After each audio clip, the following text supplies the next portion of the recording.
Assalamu alaikum warahmatullahi wabarakatuh, everyone. Welcome back to another episode of the Islamic podcast. I'm back with another episode today. Again, we're joined by brother MENJ. Uh, Salka, bro, how are you? Walaikum salam warahmatullah. How's everyone? How are you, brother? I'm doing Alhamdulillah. By the way, Ramadan Mubarak, everyone. Ramadan is right around the corner. Have Yep. you made your preparations, inshallah? Not really. Ramadan is, just the same for me. I see this every year. So once I get into the Ramadan mode, then yeah, Mhm. I'll stop eating during the day and eat only at night. It just kick in. The Ramadan mode hasn't reached me yet, but once it does, it will kick in, just like every other year. Anyway, yeah. Yeah. So when does it start in Malaysia, by the way? Tuesday. Tuesday. Uh, Yes. if it's Tuesday, then it should be. Uh, So tomorrow Yeah, is the it should last be, I day. think, Yeah. tomorrow or the day after for us. Then either day after or the Mm. day after that. I think it should So, be the day after for you because we are a few hours ahead of you, so it should be the day after for you. yeah, yeah. So, how have you been? What are you working on and stuff like that? A lot of things. Basically, at the moment, I'm still doing some work of my agency's work, my digital marketing company's affairs. At the same time, I'm also starting to write this article. The title is basically demographic discrepancies in the biblical narratives, exploring Genesis, Exodus, and Numbers. So I'm using Mhm. ChatGPT to run the numbers and to come up with a math model to apply mathematical modeling to the Bible, to certain narratives in the Bible. It's going to be Oh, very interesting when it comes out. It's going to shock uh, the Christians because I don't think this has ever been done before. that sounds interesting. So, by Yes. the way, speaking of which, I was actually not active on YouTube for a while now because I was kind of sick. Hmm. I Completely see. All lost my right. voice, but Alhamdulillah, I'm back Oh now. my. Okay. Shafako, I hope. Yeah. I'm back now with my regular voice, so it should be good. So All right. recently, Jake the Muslim metaphysician had a debate with a Christian apologist named Dyer. Have you had a chance to watch the debate? Not all of it because it's quite long, and honestly, I don't have the time to sit through 1 hour plus of debate. But I just managed to catch some parts of it, and I think on the whole, Jake did very well. And I think Jay did not understand Tawhid. He does not understand the Salaf position. He keeps applying Yeah, literally, which is also the mistake of the Asharis yeah, with regards to the attributes of Allah. And this is the fundamental mistake that Jay Dyer has done. Okay, so that is his main flaw, his main problem. Okay. yeah. My issue with like Dyer is that the guy thinks he's very smart. Like he constantly makes like stupid mistakes, and like he's so arrogant. Like he constantly throughout the debate, he was just mocking Jake without giving any kind of like valid response. He's like acting Exactly. like a 5-year-old child, to be honest. So, inshallah, so what we'll do, inshallah, we're gonna go through the debate, or at least portions of it. So we're gonna go through maybe the first back and forth and the initial rebuttals, and then we're gonna end it, inshallah. So it should be fun because a lot of interesting things happen. By the way, those joining us in the chat, say hello, inshallah. Uh, and we're here. And oh, by the way, if you guys like the stream, then don't forget to like, share, subscribe, and also join subscribe to brother Amy and Jess channel. So get ready. Let's get ready, inshallah. We pull up the video. Uh, Here we go.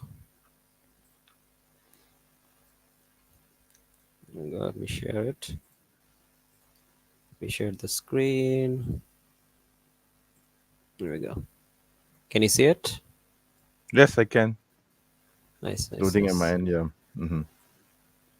All By the way, right. do we need to react to the? I mean, do we need to react to three to 2 hours because it's that three almost 3 hours.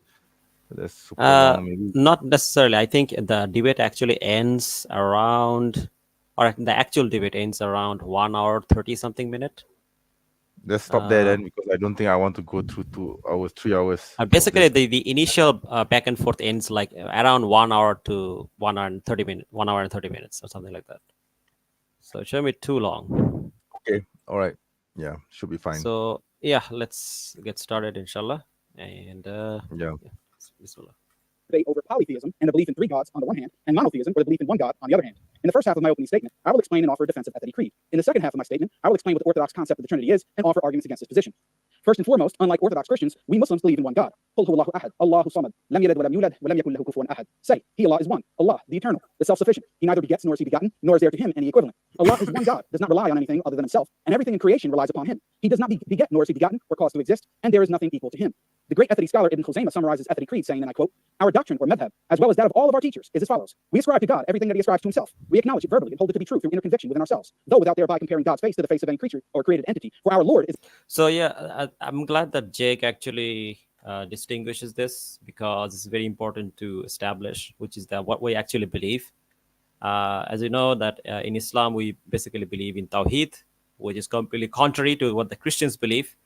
By the way, Aki, can you explain what the Christians believe for the audience? You're muted, I think. You're muted. Oops, sorry. Okay, so basically, what the Christians believe is the Nicene Creed. Okay, hang on. Let me bring it up. Okay, I'm going to read it out to you so that Sure, sure. I mean read it out loud so that everyone, so that the Christians don't claim that we are misrepresenting them or anything of the sort, right? Hmm. So okay, so this is from the First Council of Nicaea, 300, But can you share 600. the screen? You can share the Yeah, screen if you sure. want. Let me see if I can share the screen. Hang on, give me a moment.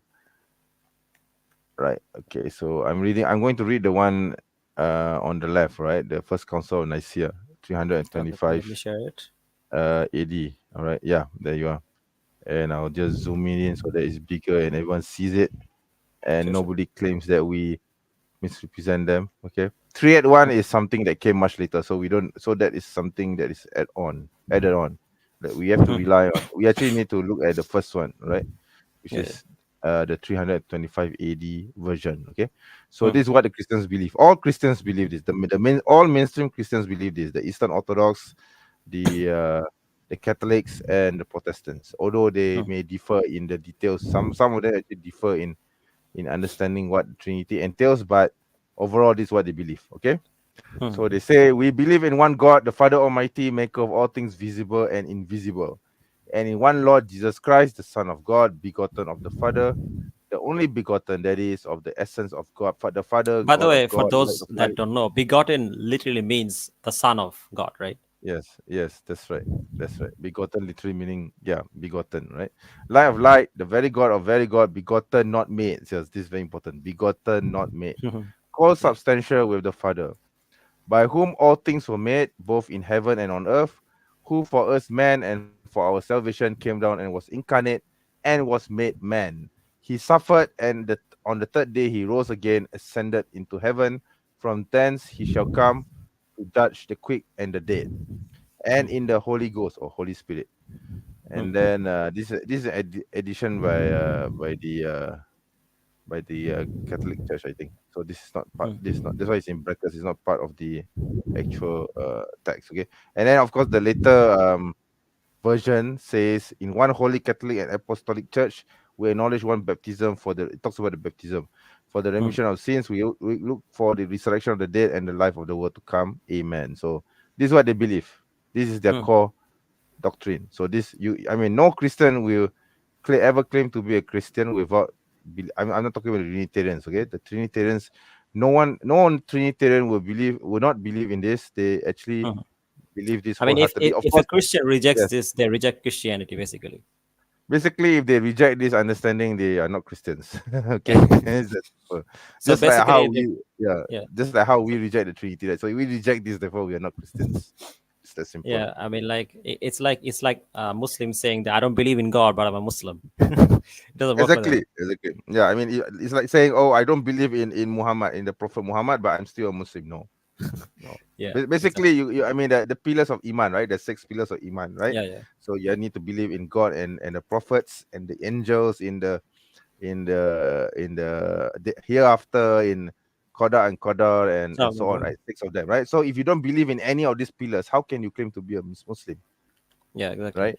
Yeah. So basically, for Christians, these are the three essential component of belief, or their version of akida, which is that they have to believe that Yes. there's only one God, and that he has three persons inside, like that one essence, right? Yes. That's basically Yes. their belief, which is This is that the belief. Father, the Son, and the Holy Spirit. And the Holy So these Spirit. are the three Yes. things, Yes. three persons who are co-equal, co-eternal, right? But they're three separate persons, so that's important. Three separate persons, Three but one three God. separate three separate persons, but not three persons, but one person. Try to wrap your head around that. Okay. Yeah. Yeah, But that's what they so believe. that's what they believe. So That's what they let's believe. continue, inshallah. Let's see Yeah. what counter Jake has against us. is above being like unto Okay. creatures. So, we affirm real attributes for Allah based on the apparent meaning of the text and ascribe to him what he ascribes to himself. We know the meaning of his attributes, but we do not know the haqiqah or the kayfiyah or the precise reality of the attributes. Keep in mind that when we say we affirm the apparent meaning of the text, this takes into account the surrounding context of the verses mentioned as well as the entire corpus of revelation. We do not deny his attributes, nor do By we the liken his way, attributes to the one thing creation. I noticed in the debate, although Jake made his position very clear, Jay never said what he actually believes. Did you notice that? I found that kind of interesting. Yeah, he generalizes his belief, right? He doesn't specifically Yeah, say, "Oh, I believe this," or "I believe that." yeah, He just tries to defend the Trinity, but he doesn't really say exactly what is his position. yeah. And another thing I Yeah. noticed, I think he's cherry picking from different elements and different philosophers without actually stating what his actual position is. He never defines what he means by the Trinity, and then what the arguments are. Like, Yeah. he just goes on to attack Islam. So I find that Yeah. interesting. Frankly, he just attacked Islam, and he doesn't really explain his position. Yeah. Not really. Mm. We reject divine simplicity or the notion that God does not have any real distinct attributes. However, his attributes are inseparable from his essence. He is not composed or caused to exist by something outside of himself. We also affirm that Allah is an active, dynamic creator that is genuinely capable of acting in succession. He creates different things at different times and speaks to his creation whenever he wills by his will and power. We believe his actions can have a beginning in time and yet are uncreated. The legendary scholar of Hadith, Imam al-Bukhari, states, and I quote, فَفِعْلُ اللَّهِ صِفَةُ اللَّهِ وَالْمَفْعُولُ غَيْرُهُ مِنَ الْخَلْقِ. So, Allah's action is his attribute, and that which is acted upon is distinct from him, being part of his creation. He also says, his occurrences, exalted be he, are not similar to the occurrences of creatures. According to the saying of Allah Most High, لَيْسَ كَمِثْلِهِ شَيْءٌ. There is nothing like him, and he is the hearing, the seeing. Lastly, Yeah, al-Bukhari. this is very important to understand. If in case any Christians are watching, which is what we believe, which is that there's nothing like Allah subhanahu wa ta'ala. Because a lot Yes. of time this is like this thing that they will use to say, oh, you worship the Kaaba or whatever, and this and that, right? Or Exactly. moon god or Exactly. whatever, this and that. So Mhm. obviously there's nothing like there's nothing like Allah subhanahu wa ta'ala in existence. So you cannot like label that criticism against us, or this kind of like criticism of what's the word, likening God to his creation. And so Yes. this position is very clear, it's mentioned in the Quran. And yeah, Mhm. unlike Jesus, who was born, that is not our belief.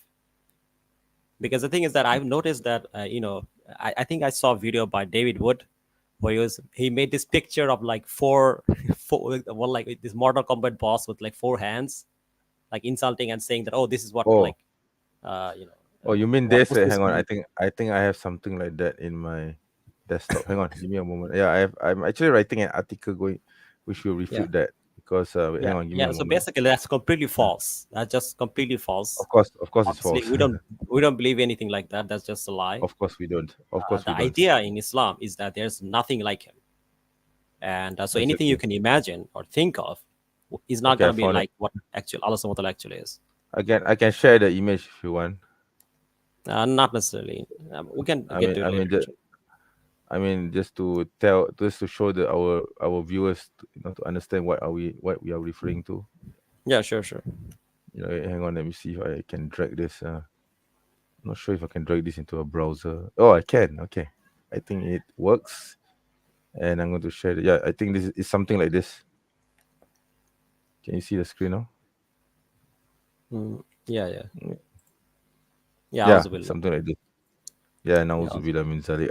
I know, but we have to deal with this, okay? Because the yeah. Christians That's are false. spreading this That's image. false. Yeah, That's just it's totally that's false. I know. false Yeah, it's nonsense. nonsense. I know, it's nonsense. It's sheer nonsense. I'm actually uh, writing an article against it. Yeah. Yeah, so if you guys see Christians come up with this garbage, then correct them, or mostly they will just try to keep Uh, strawmanning your position anyway. But we'll they're see just that. going to spam. They are just going Yeah, to spam you with that image. They're just going to yeah, throw and yeah, don't need to waste your time doing that. yeah. Probably what you can do is probably just post my article, which we will respond to this nonsense, inshallah. Hmm. I just wait for it to Yeah, come out. inshallah. You just spam them with my link. Yeah, If they're going to spam you with that image, then you just spam them with my link. Yeah. yeah, or spam this video. Anyway, let's continue. Bukhari states that Allah's command, which has a beginning in time, is uncreated. So as we can see, Al-Bukhari affirms that Allah's actions are his attributes, and they are distinct from creation. His actions also can have a beginning in time, and yet they are uncreated. Some may argue that we Athadis affirm that Allah has a hand, and thereby liken him to creation. They may claim that we cannot attribute the same name to God in creation without ascribing the same ontology for God in creation. This principle is falsified if one affirms God and humans can possess an essence without being similar ontologically. The same bears true for every other predicate given to God. Also, looming behind the charge of tashbih is an assumed realism regarding universals. For example, God and humans both have knowledge. This universal knowledge must be partially identical in God and man, the objector assumes. However, if we reject the realist notion this argument assumes, we cannot affirm the conclusion of tashbih. There is no ontological sharing between God and creation because ontological sharing does not exist. Every object, including its essence and attributes, is particular and not universal. Universals merely exist as concepts in the mind. The claim that Athadi traditionalists So basically, we have a Christian here. Rob Christian channel already exposed you Blackstone kissing pagans. Oh my god. Okay. Delete I comment. I think that I have an article which refutes the lie about the Blackstone. Can I share it? Yeah, sure. Yeah, hang Put on. it in the Let me. comment. Uh, okay. Let me find it first. By the way, I I mean, find it funny basically, that these are the same guys that worships an half-naked man and coming here. exactly. I They're mean, saying, "Oh, you're basically pagan." they do worship a half naked Roman criminal swinging from a cross anyway. So Yeah. So what yeah, this I mean, what's the big deal about bowing to a stone according to your and false not just that. Like they believe that this yeah. man who died on a cross is God beside other God. That's the Father. That's like in the heaven. Like, like who's the pagan here? You know? I mean basically they believe that God died, that Mm. God could taste death. I mean, is it possible for God to die? I Okay, just ask this question. Nagus or Okay. whatever her name is, I'm gonna ban you because you're insulting uh, Islam Yeah. and other. Yeah, I mean, other if they want to, if they want to play insults, I think we can do better, can do a better job than them. Yeah. All right, let's continue, Yeah. inshallah. Okay, I'm going to pay. Hang on, represent overtly before we continue, let me post the link first. All right. Yeah. Sure, you post the link in the comment. There we Yeah, go. I just did. Yeah. Can I pin it? I don't think I can pin it from here. But yeah, there's the link. There's the link, inshallah. Let's check it out. What Yeah. is. This article basically you refuse the lie about the Yeah. Hajaratul I mean, like, Aswad. the thing is that the hadith of the Omar radiallahu anhu clearly debunks this notion. I put that hadith in the article. It's there. It's in the Yeah. article. Yeah. So basically, Omar radiallahu anhu clarifies that the stone itself doesn't mean anything. It's because the Prophet did it. Exactly. It's a form of Exactly. sunnah for us. Exactly. So it's not that we worship the stone. But let's We never continue. did. Yeah. Yeah. anthropomorphic theology has been refuted countless times, and most recently by Fareed Suleiman when he states, and I quote, Wesley Williams attempted in a 2002 article to show that Ibn Hanbal's conception of God was blatantly anthropomorphic, an untenable claim in my opinion, close quote. Suleiman also cites numerous other academics who have refuted this falsehood and goes into more detail substantiating. By the way, another thing to clarify, which is that Sunnis have a difference of opinion with the Asharis on this matter. So a lot of Asharis may also make this kind of argument. So again, like just like Brother Jake is affirming here, our position is not that Allah subhanahu wa ta'ala is anything like his creation. So the same objection that we made to the Christians would made here against our Ashari brothers. So they don't misrepresent our position as well, inshallah, hopefully. But let's continue. This claim. We should also keep in mind that Jay and the Eastern Orthodox have no problem with tashbih. In fact, they consider it necessary, given their concept of theosis, described by Maximus the Confessor as, and I quote, a sure warrant for looking forward with hope to deification of human nature is provided by the incarnation of God, which makes which makes man God to the same degree as God himself became man. Let us become the image of the whole one God, bearing nothing earthly in ourselves, so that we may consort with God and become gods, receiving from God our existence as gods. Close quote. So as we can see, Orthodox Christians do not have a problem likening God to creation or creation to God. I now turn to my opponent's theology of the Trinity. Yeah, I mean, like that's the thing. Like this is so funny coming from Christians, because like the Christians believe that God was born as a man. So did he eat? Like, did he sleep? Did he go to the toilet? You know, bro, are you there? I think you're muted. Yeah, I'm still here. I'm still here. Don't worry. So, like, the Christian belief is that God came reincarnated as a man. He ate, he slept, and did he go to the toilet? Like, did God go He to the did go to toilet? the toilet. I'm pretty sure he went to the toilet.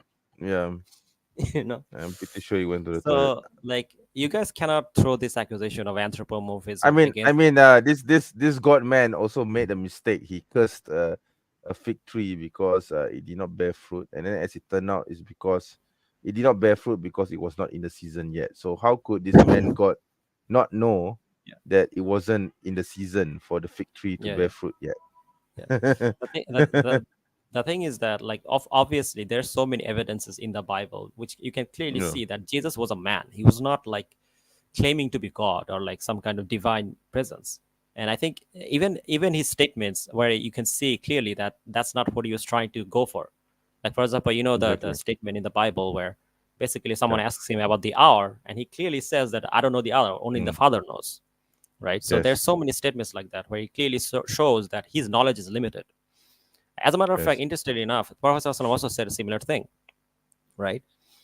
As the prophets, because if a prophet keeps himself humble, that makes sense. But for a God, that doesn't make sense, right? So it's a Yes. matter of Exactly. like common sense. So I hope our Christian Yeah. friends can see that Jesus is not God. He never claimed to be, or at least it contradicts some of the statements made by Yeah, Jesus himself. I'm afraid your statement there will be falling on deaf ears because that's the core belief, and without the belief in Jesus as savior and Mhm. as a savior and the person to die for their sins, they have no salvation. They cannot attain salvation. So no matter what, they must believe that Jesus died. Yeah, That is their God died. that's Makes their sense. that's their core belief. That's really their core belief. I mean, just think about it. What makes sense that God died, he was resurrected, he went to the toilet, or like Hmm. that he's nothing like creation. Like, which one makes more sense? I don't know. I can't answer that because these Christians they have a different worldview from normal people, so it's very hard to determine what their understanding is sometimes. Yeah. That's all I can say. Obviously, a powerful being like God would be nothing like his creation, because someone who Mm. makes the chair is not like the chair. There's always going to be fundamental differences between these two things. Yes, yes, Let's continue. Sean. I will argue that Jay believes in three gods, based on what is known in the literature as the logical problem of the Trinity. To put it simply, the Father, the Son, and the Holy Spirit are each God, but are distinct from one another. The normal method by which we would count would mean that there are three gods. Eastern Orthodox scholar Bo Branson states, and I quote, "The doctrine of the Trinity is central to mainstream Christianity, but insofar as it posits three persons, Father, Son, and Holy Spirit, who are one God, it appears as inconsistent as the claim that 1 plus 1 equals 1. So the common so-called Muslim meme of 1 plus 1 is right on target. I expect Jay to attempt to reply to this argument, but as we will see later, his responses will not help him and will only create further difficulties." So let me explain the argument that Jake is making here exactly. You know the meme that Muslims have, 1 plus 1 equal 1.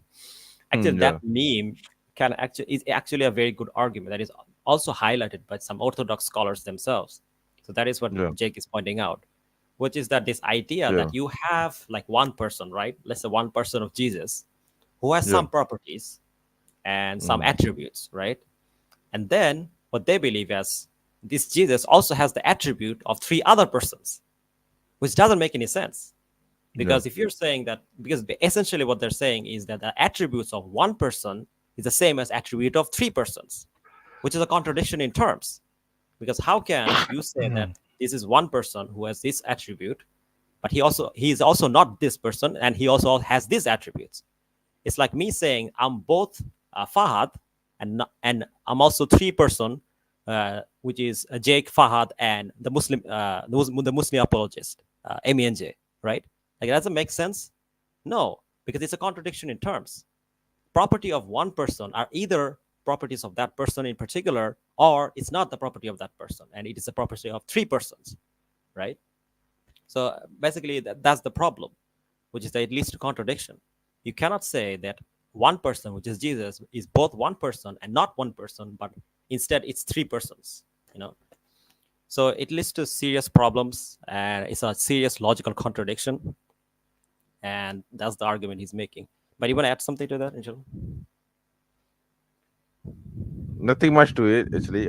It's just that I believe several months ago, or was it years ago? I think David Wood, our resident psychopath, he did make a video. He tried to make a video refuting the idea that 1 + 1 + 1 = 1, but which is crazy because you know what he did. Basically, he was just using the Ashari arguments, accusations, Hmm. the accusations against the Salafis basically, or the Uh, Ataris, yeah, and then he's just adding on. He just adds on to that. So other than making himself look foolish, I don't think it actually solved the problem of 1 + 1 + 1 = 1. You see? yeah, exactly. Yeah. Mm. I mean, just think about logic, right? This is actually a very simple argument if you think about it, which is that Yeah. if I say that I am one person and I can only lift about 10 kg, I cannot that go around say I'm actually three-person and I can lift more than 10 kg. That's a contradiction in terms. It doesn't make Yes. sense, Doesn't make right? sense at all. Because the thing is that if Jesus is all powerful, then if he's three persons, he has to be more than one power, more all powerful, which doesn't make any Yes. sense. It's a clear Yes. contradiction. Yes. Yes. Exactly. Exactly. So So if so, it's like this, right? Because Jesus as the man walking down on earth, claiming if the Christians say that he's God, mm, surely he would have demonstrated some of his power, right? I mean, mm, actually, I was thinking about this earlier. You see, the mm, Christians they claim that one of the reasons why they believe that Jesus is God is because he performed miracles, right? Like, mm, raising people from the dead, curing the yeah, sick, walking on water. But yeah, when you think about it, those miracles aren't really anything. I mean, they don't really signify anything uh, divine, right? Because the prophets mm, before Jesus have done more miraculous things. Like for example, Moses, he threw his stick on the ground and he turned into a snake.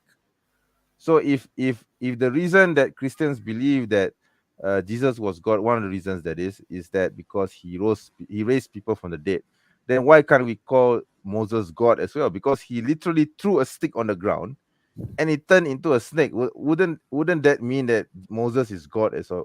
Of course, Nauzubillah min zalik, but mm, wouldn't that mean that Moses is God if you use the logic of the mm, Christians? You see, yeah, so it doesn't make sense to me why sometimes they use the reasoning that when Jesus performed his miracles, therefore it means that he's divine. You see, yeah.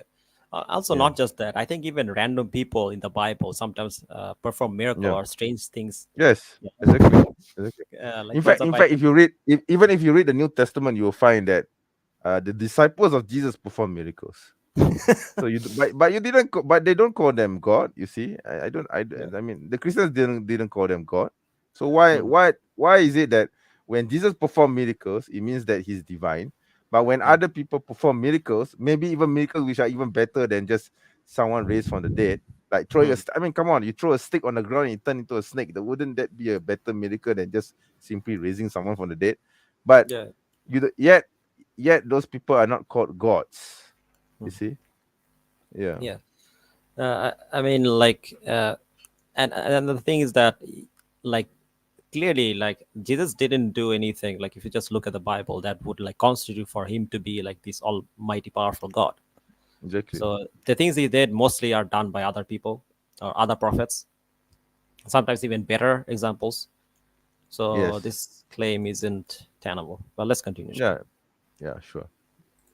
My second argument is that the Father, Son, and Holy Spirit cannot be one God because they do not possess the same power and knowledge. Orthodox Christians claim the Father, Son, and Holy Spirit are one God because they possess the same energies. However, power and knowledge are energies, and they do not possess the same power and knowledge. For any power or knowledge that they do not share, they make an exception to this so-called rule in an unprincipled manner. For example, Yeah, I mean, like, for example, the famous saying in the Bible, where basically Jesus uh, is like the thing is that Jesus makes so many mistakes in the Bible, right? For example, there's this one example I'm thinking of. When he says that, oh God, why have you forsaken me?" Right? So essentially, what that would be is that he's basically talking to himself, and he asking himself that, "Oh, why have you forsaken me? Why have I forsaken myself? Like, does that make sense? Like this kind of statements, like biblical passages, like it completely breaks down. It doesn't make any sense if you just No, it take the doesn't. Yeah. interpretation and run with it. Yeah. And the thing is that, and again, like the previous example I used, which is that when people asked Jesus when the hour is, he clearly didn't know. And Yeah. and also then there are instances where he clearly said that God is only one. There's only one God, and he never said that he's part of this kind of like triune Godhead or whatever. So that he clearly has limitations to his power. On top of it, he died. Hmm. Right? He died. He was tortured. Like, does He it make died sense at the that? hands. You see, Yeah. he died at the hands of pagan Roman soldiers. You see, Yeah. pagans. They Yeah. don't even worship And the one true God. You see. yeah, on top of it, he who is tortured. Like, does it make sense that God can be tortured? Like, can feel pain. Mm. Like, You see, there's this joke going around on the internet. I'm not sure whether it's still a meme. That yeah, if Jesus were to be executed by a firing squad, the yeah, Christians will be wearing not a crucifix but an AK-47 on the chain on their necks. Yeah, because yeah, they will be worshiping the guns, the rifle, the military guns. Because why? Because Jesus died by execution uh via a firing squad. You see. yeah, yeah. Or if he was like killed by a bomb strike, they'd be worshiping drones. They'll be worshiping the drones. Yeah, exactly. So you see, another thing that I need to point out is that a crucifixion, the process of crucifixion is not meant to be a humane Hmm. weapon, a humane tool. It was supposed Yeah, to be a it's very cruel actually. humiliating. Yeah, it's Yeah. very cruel. It's very humiliating. It's a horrible punishment, and Hmm. yet Christians they actually worship this. They actually wear the cross proudly, the crucifix Hmm. proudly on their necks and in their Hmm. churches. To me, Hmm. it's really ridiculous. I mean, if let's say if Jesus were to die by hanging, you will put the noose, you will hang the noose as your symbol. You see, Yeah. it's that bad. I mean, totally illogical. Is it logical for someone to say that we love this person, but since Hmm. this person was died by crucifixion or died by stoning, we will hold Worship the stones. the object that caused his, or basically we will worship or we will revere the object that caused his death. Like for example, if Mahatma Gandhi died by stabbing, so we worship the Yeah. knife Yeah. because we love Mahatma Gandhi, but since he Yeah. he died by assassination, stabbing, right? Yeah. So we'll take the knife and we worship it. We wear it on our necks because we love Mahatma Gandhi. Does Yeah. that make any sense? Nope. Does that make any sense? Yeah, you see. Yeah. Yeah. I mean, a lot of things can be said regarding that. Yeah. And I noticed like one interesting thing about Christians, which is that their beliefs are actually very similar to Hinduism. And maybe I'll talk about it later Yes. on, Yes. I and I'll think I explain what I think mean. I think there As a are matter of fact, similarities with the Hinduism. Trinity is almost exactly like Hinduism. And I think I'll explain Oh, it later on, inshallah, but yeah. let's continue Sure. for now. Sure.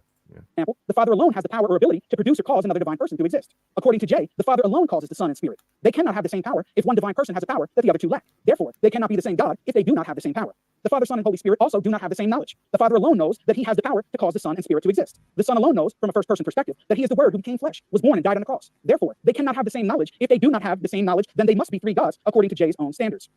My third argument is called the epistemological schizophrenia of orthodoxy. Jay and the so-called ortho bros make a transcendental argument claiming that orthodox theology is a necessary precondition for knowledge, logic, argumentation, etc.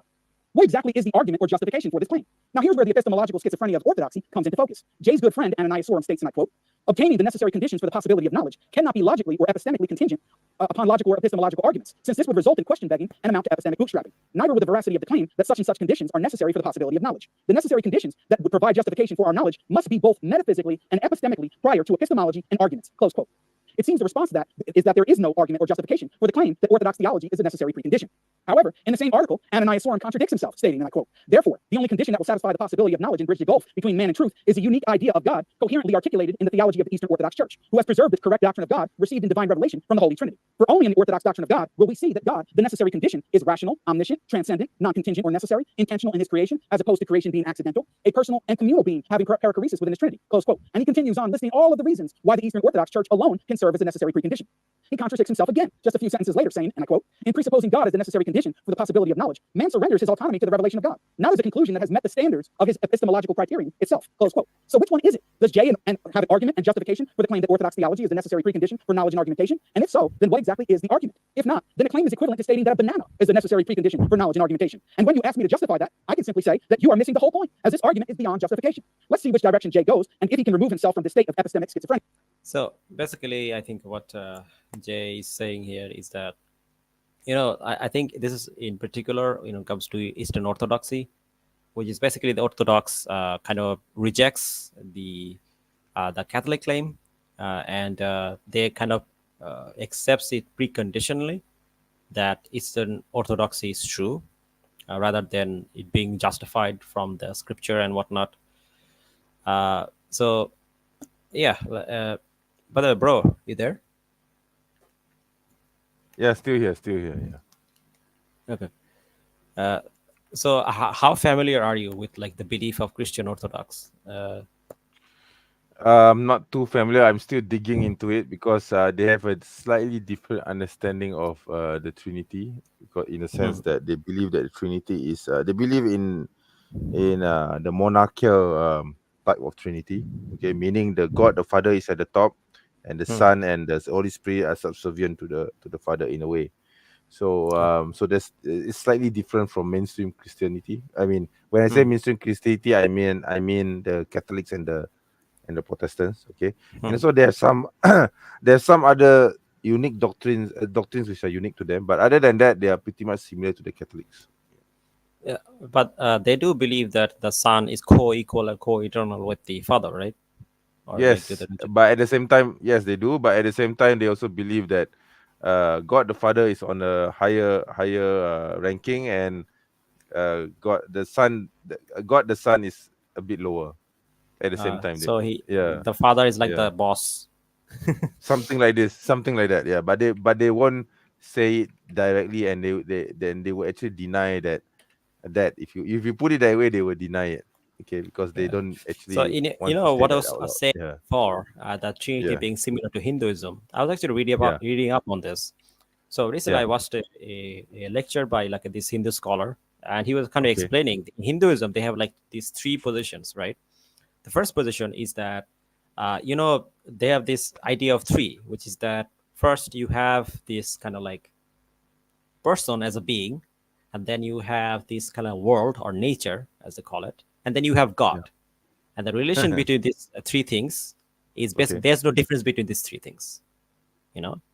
there So this isn't. is the position of Hindu scholar Adi Shankaracharya, and he's a Okay, very famous Hindu scholar. So the okay. idea is that there's no difference between you as a person versus nature versus God. All three are one. You know. Interesting enough, the What? Trinitarians also believe the What? same thing. Sounds like Trinity to me. Yeah, because the thing is that what do they believe? They believe that Actually, there's it sounds like, you know what it sounds to me like. It sounds to me like Wahdatul Wujud. Yeah, you know the concept. You know the concept. yeah. Yeah, So sounds so basic very similar to it. Yeah. so basically the idea here is that the what the Christians believe is that you have the Father, Mm.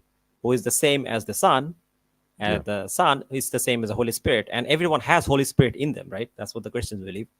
So Yes. technically, God is the same as human beings, and human beings are the same as the God. So like it's literally the same thing.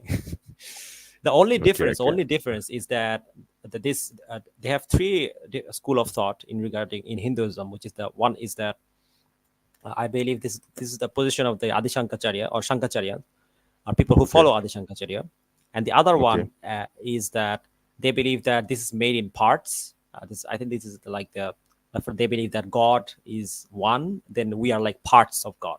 Auzubillah. That's like other group of Hindus believe that. Then the other Yeah. one believe that no, all of this, and the God is real and you're real, but there's a relation between these three things. So basically, Trinity would be like a mix between all this, and it's very similar to what the Hindus believe, and I find it very fascinating because the thing is that clearly these ideas, these philosophical ideas, are very much influenced by other traditions, you know. So yeah, I find that very fascinating. So what are your thoughts on this? Like, do you think that like uh, the the Christian priests were like going around reading Vedas or whatnot.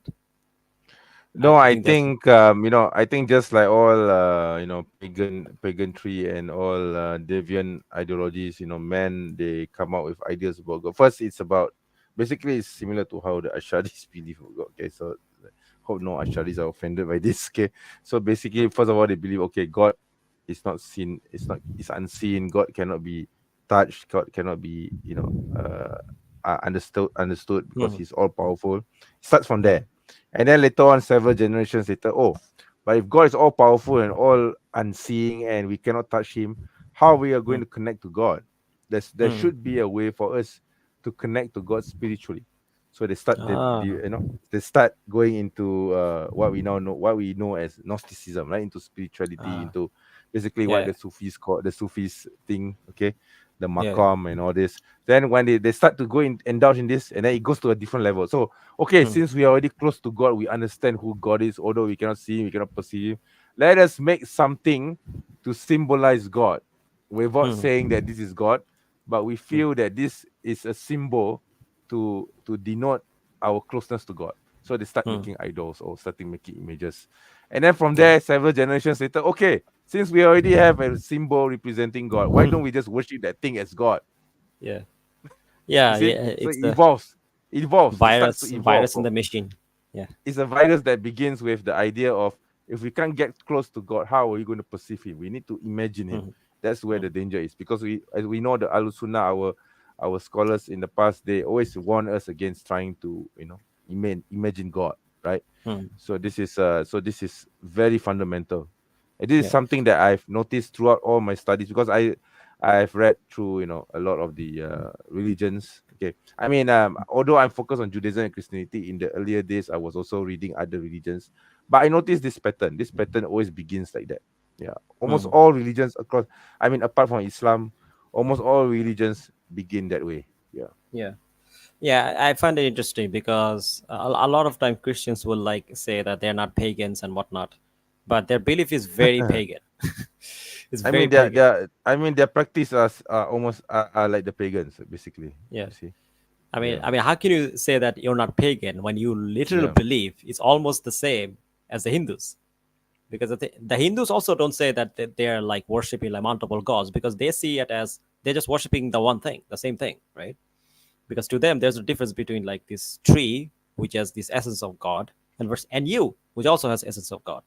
And in Christianity they Exactly. believe they have the Holy Spirit, you know, they all have the Holy Spirit, Exactly. which is Exactly. God, and the Father which is also God. So essentially it's the same thing, you know. Yeah. So Exactly. yeah, I find that interesting, but let's continue. Yeah. Sure. My final argument is what I call the problem of orthodoxy in orthodoxy. By this I mean that early church fathers and saints in Jay's tradition rejected the doctrine of the Trinity. Jay denies this and claims that not only were the early church fathers Trinitarians, but so were ancient Jews. He cites authors like Alan Siegel, Daniel Boyarin, and others to support his claim. However, he does so either out of complete ignorance or does so dishonestly. These scholars simply point out that there were inter-Jewish theological disputes regarding how one should interpret certain texts. Some Jews interpreted passages in the Old Testament in support of a theology similar to Logos theology, where the Logos is a divine or semi-divine figure that serves as an intermediary between the Most High God and creation. Boyarin quotes Daniel Abrams saying, and I quote, "No one view dominated the spectrum of Jewish interpretations, since the biblical text is the only common frame for the wide variety of speculations," close quote. So Logos theology was not the only view or even the dominant view in early Judaism. Also, these same sources Jay loves to quote represent Justin Martyr as a proponent of Logos theology and not Trinitarianism. Boyarin again states, and I quote, "Many of these passages served as the origin and proof text for Logos theology, as I think manifested we in just Justin skip Martyr's some of dialogue it. on I if think we Logos is the creator. covered. Logos Yeah. theology He covered his main arguments. So let's see what this guy has to say.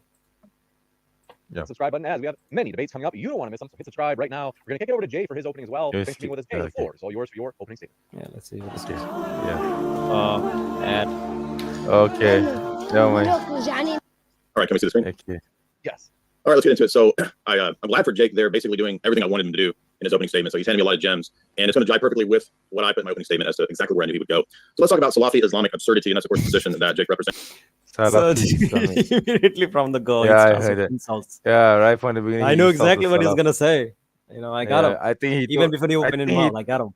he definitely took his arguments from the Asharis. Okay, it's pretty much Uh, certain. I'm pretty much certain of that. So basically, So he not starts surprised. with poisoning the well. Like, I mean, like he's Exactly. like, oh, you know, I knew what he's gonna say. You know, he's the Salafis have absurd belief, right?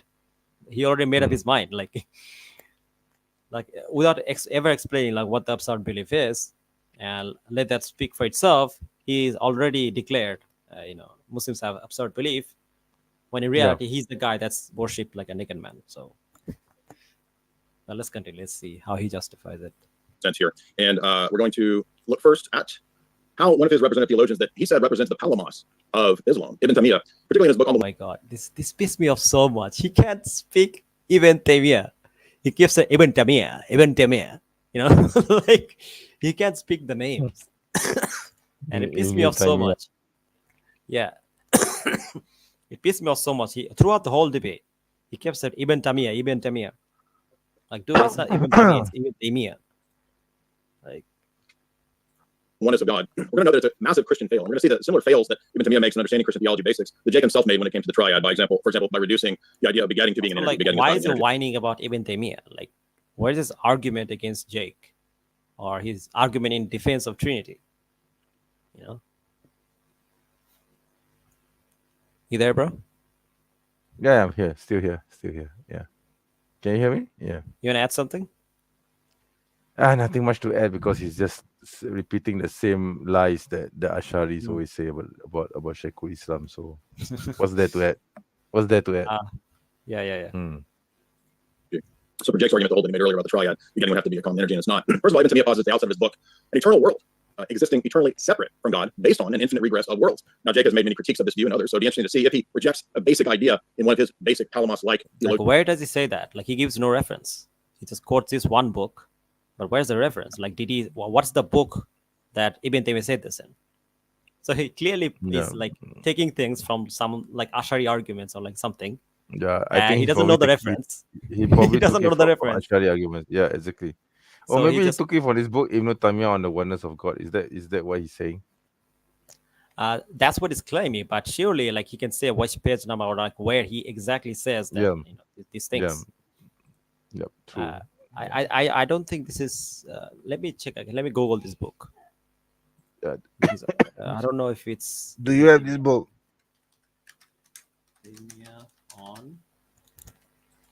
On. Do you have this book? No, I don't think so.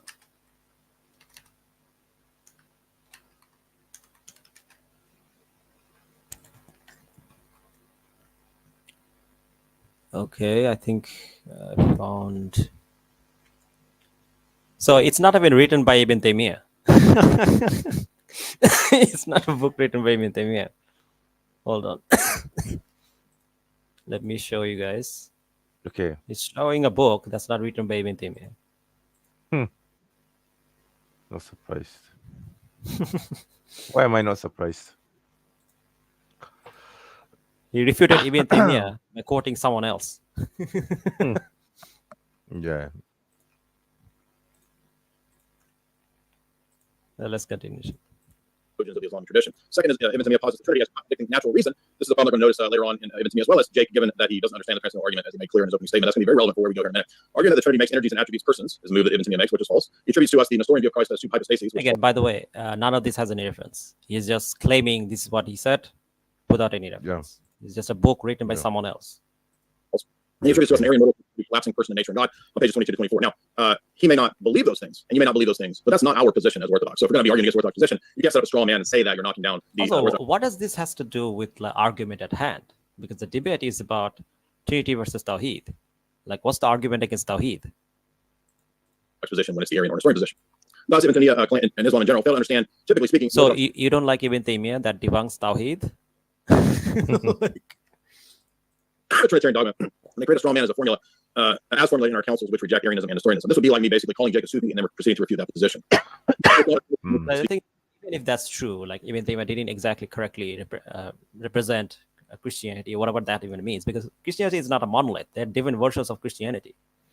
And he's attacking or steelmanning arguments that can be made for Christianity, and he's debunking that, right? So even if that doesn't necessarily fall into your version of Christianity, that doesn't mean he's wrong or like his arguments does not have any merit.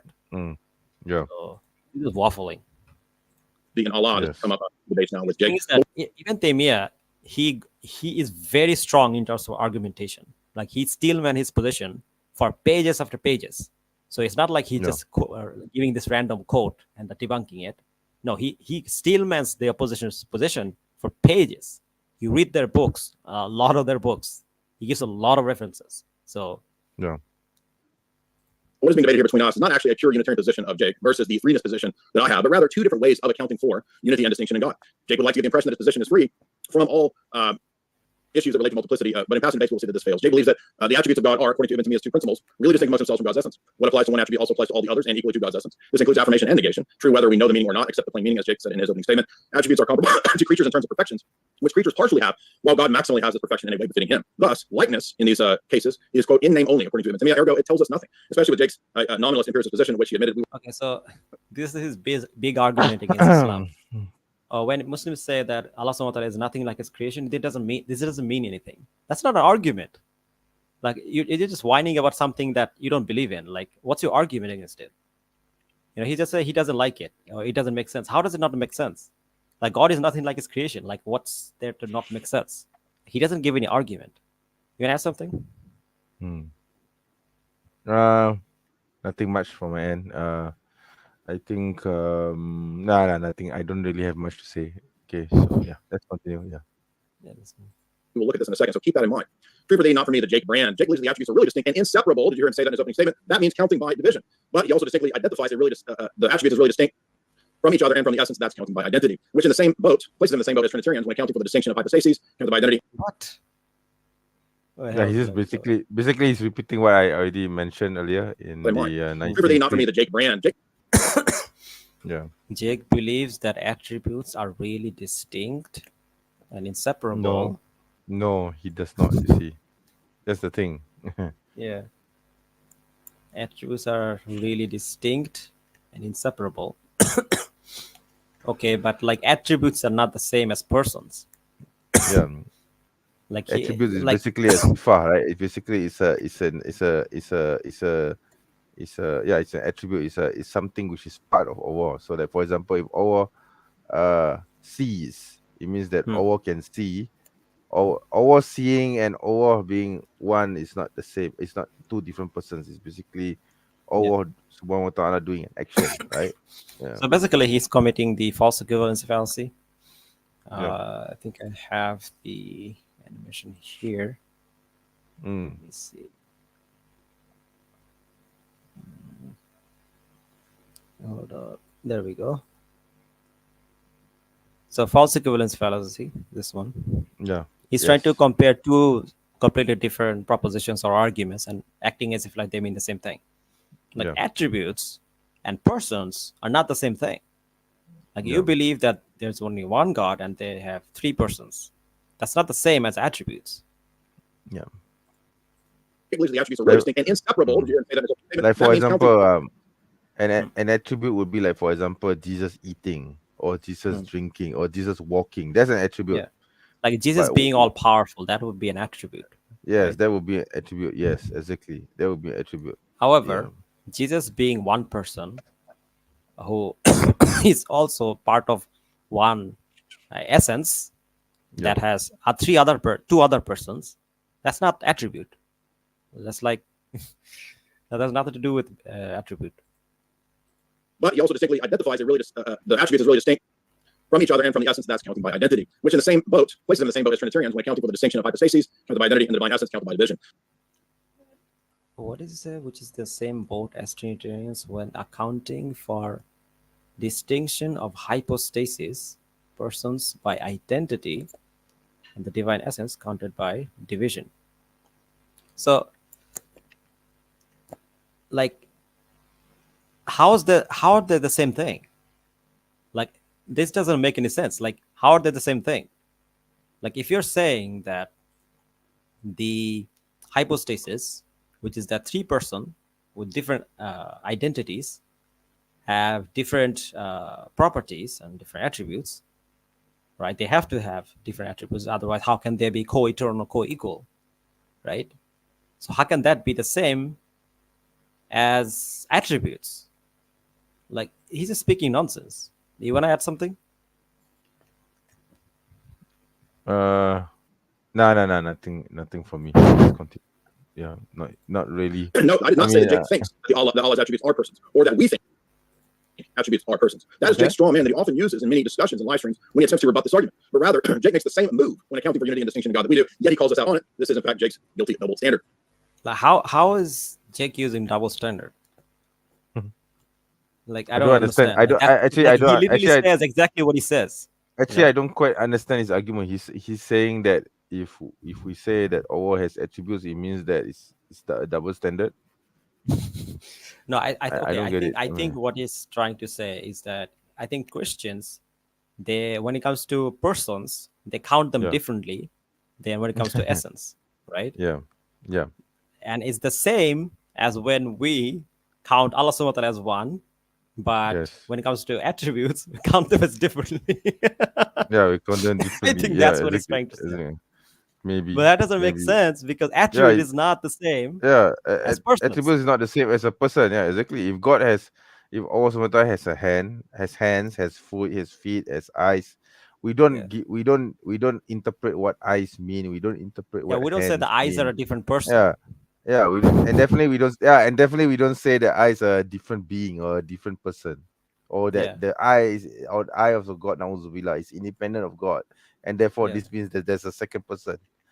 Okay, that's Yeah. crazy. That's crazy talk, man. Yeah, this is a complete straw man. Furthermore, Jake and Ibn Taymiyyah are allowed to engage in affirmation claims about Allah, which we call charismatic theology, that he would call idolatry in Christianity. That's Jake his often whole argument. Like he goes on to this whole presentation. Yeah, I mean, Mocks you Jake. can see where you can see where he's taking his argument from. He's taking it from the Asharis, right? Yeah, yeah. I mean, it's What- obvious this is an Ashari argument. Yeah. It's clearly an This Ashari guy's so argument. pathetic, man. takes the Trinity incarnation is pagan. We look at examples in a moment. This illustrates another double standard. Allah's body parts are considered real, but not created. Foot, hand, eyes, etc. What is an uncreated foot that is nothing like a human foot? What, by the way, is a more perfect What? Oh my god. Okay, so we're gonna have to debunk that. So right. here he's committing what is known as the equivocation fallacy. Yeah, let me see. Yeah. Where's that? I think I have the animation here somewhere. Equivocation fallacy. Okay, I don't think I have it here, but the point is, okay, here we go. Found it. So basically, when it comes to understanding sentences and what they mean, sometimes one sentence can have more than one meaning, right? For example, if I say that, how should I say it? Let's say that I say that waves, when I go to near a beach and I say that waves in the beach are crashing very hard, right? Now, then I say waves around us are things we cannot see. Then I come to the conclusion that means waves in the beach are invisible. We cannot see them. Does it make sense? No, because the conclusion doesn't follow. Because when I'm talking about the waves in the beach, the word wave here, I'm referring to waves made of water, right? Water waves or waves in the sea. However, later on, when I'm talking about waves, I'm talking about quantum waves. Right? These are waves that scientists have termed them as the term wave, called quantum wave. And obviously, these waves are something we cannot see. So basically, if you have if you take out everything in the universe, these waves will still be there, right? These are kind of like the fundamental thing that's in the universe. Now, does it mean that? So basically, but the thing is that the conclusion doesn't follow because the word wave is used differently in two different places. So in order to understand what these words mean, you have to look at the intention of the author and the context. So if you look at the context of Allah subhanahu wa ta'ala in the Quran, is it referring to hand or foot of people, or is it referring to hand or foot of someone who is nothing like creation? Obviously, it's referring to a hand or foot of someone who is nothing like creation. So then how can they be meaningless? Like, that doesn't make any sense. So basically, his whole argument is based on fallacy. And he should know this. He claims to be an expert on philosophy or logic, but doesn't understand basic logical fallacy. You want to add something? I think he's just relying on the Ashari argument when when Ataris like us, we say that Mm. God has a hand and that's it, right? And Mhm. if God sits on the throne, that's it, right? So but Anthropomorphism. yeah, exactly. Then the Asharis accuse of anthropomorphism. So what Jay is doing is just simply copy the argument, and then he starts repeating the same accusations against. Mhm. Yeah, that's pretty much he's doing. The rest are all nonsense because we don't say God has a foot, has feet, meaning that the feet is a different person. We have never said this, right? Yeah. Doesn't make any sense. I mean, Yeah. it's basically he's just repeating the Ashari argument. That's it. He's not. He's just adding on, and then he's adding on his own words. That's it. Yeah. Mhm. Let's get it. Perfect foot. Does the God foot have toenails? Isn't a foot with toenails more perfect than a toenail deficient foot? In other words, it tells Also, like you believe that God was born out of the like belly of a human being Yeah, and they ate. believe that God was kept inside the belly of a woman for 9 months, and then Yeah. the woman gave birth, right? And then the baby grew into a strong man at 33 years old, and then Yeah. this man went around Galilee claiming the gospel of the kingdom of God. So Yeah. why did it take God 3 years to grow into a man? 3 years to grow into a full blown man. So what Yeah. happened between the day Jesus was born to the day he Yeah. started preaching the gospel, right? So what happened in that time? 33 years. Because it Yeah. took 33 years for Jesus to grow into a strong, mature man, right? Yeah. God grew. God didn't know God better grew. before. God grew. God had to, God and grew then up. there were, He became yeah, mature. God grew up to become mature, and God had to go to the synagogue and learn a lot of things, because that's what the Bible, that's what the New Testament says, that Hmm. Jesus at 12 years old, he went to the temple, he went to the synagogue, and he started learning the law and everything, and he started to debate with the rabbis about the law and everything and all these things. So God was not aware that he had knowledge until he was 33 years old. Yeah. Like his knowledge was like absent. Yeah, his knowledge, he had to grow in knowledge. So what Hmm. happened to his all knowing, all powerful knowledge? Where Yeah. I did mean, it like, go? shouldn't he like have done all this like from the womb, or like been Exactly. able to Exactly. perform Mhm. miracles from the womb, or like Exactly. as a baby? Shouldn't that literally he should like become a full grown man once he has, once Yeah. Yeah. his mother has given birth to him? I Yeah. mean, what's topic? Why did he need to wait 33 years Yeah. to I mean, like, grow how up to does these grow? things make sense? But like, Doesn't. Islamic concept of akida doesn't make sense. Like he's Exactly. okay with Mm. this, but like not okay with He's something that clearly, Yeah, clearly is logical. he's okay with God growing up and then being being crucified, Going but to he's the not okay toilet, dying. going to the toilet, dying at the cross, but he's not Yeah. okay with God having attributes. Yeah. I cannot Uh, brain this. Yeah. yeah. Brother Shaikh, so he says, Sheikh Shafi, Wa yes, alaikum he's salam. one of my strongest fans. Wa alaikum salam. Yeah. Wa alaikum salam, bro. He always comes to my channel us and absolutely comments. nothing Yeah.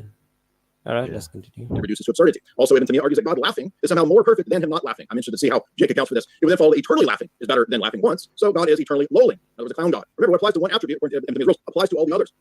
Like, like, like, do I even need to refute this? It's so dumb. Like, like your God or what you believe as God, like that dude was tortured.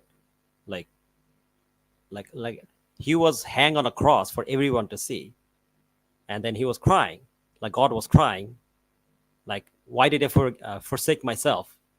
Like you think that makes sense, but you don't think that God can have attributes.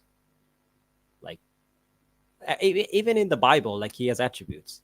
Like, he wrestles with like people. He forgets like, uh, you know, I think he forget he has to make a rainbow to remind himself in the Bible. I think, right? Do you remember the passage where God has to remind himself to not destroy Earth?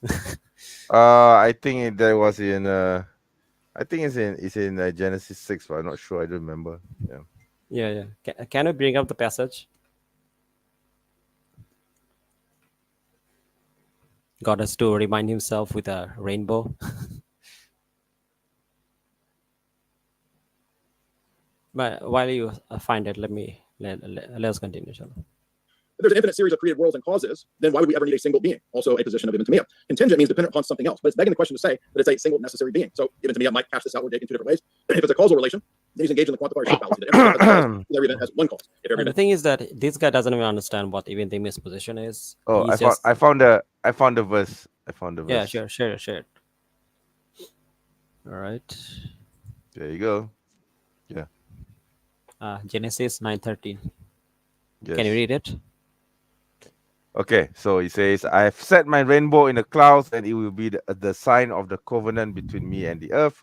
Whenever I bring clouds over the earth and the rainbow appears in the clouds, I will remember my covenant between me and you and all living creatures of every kind.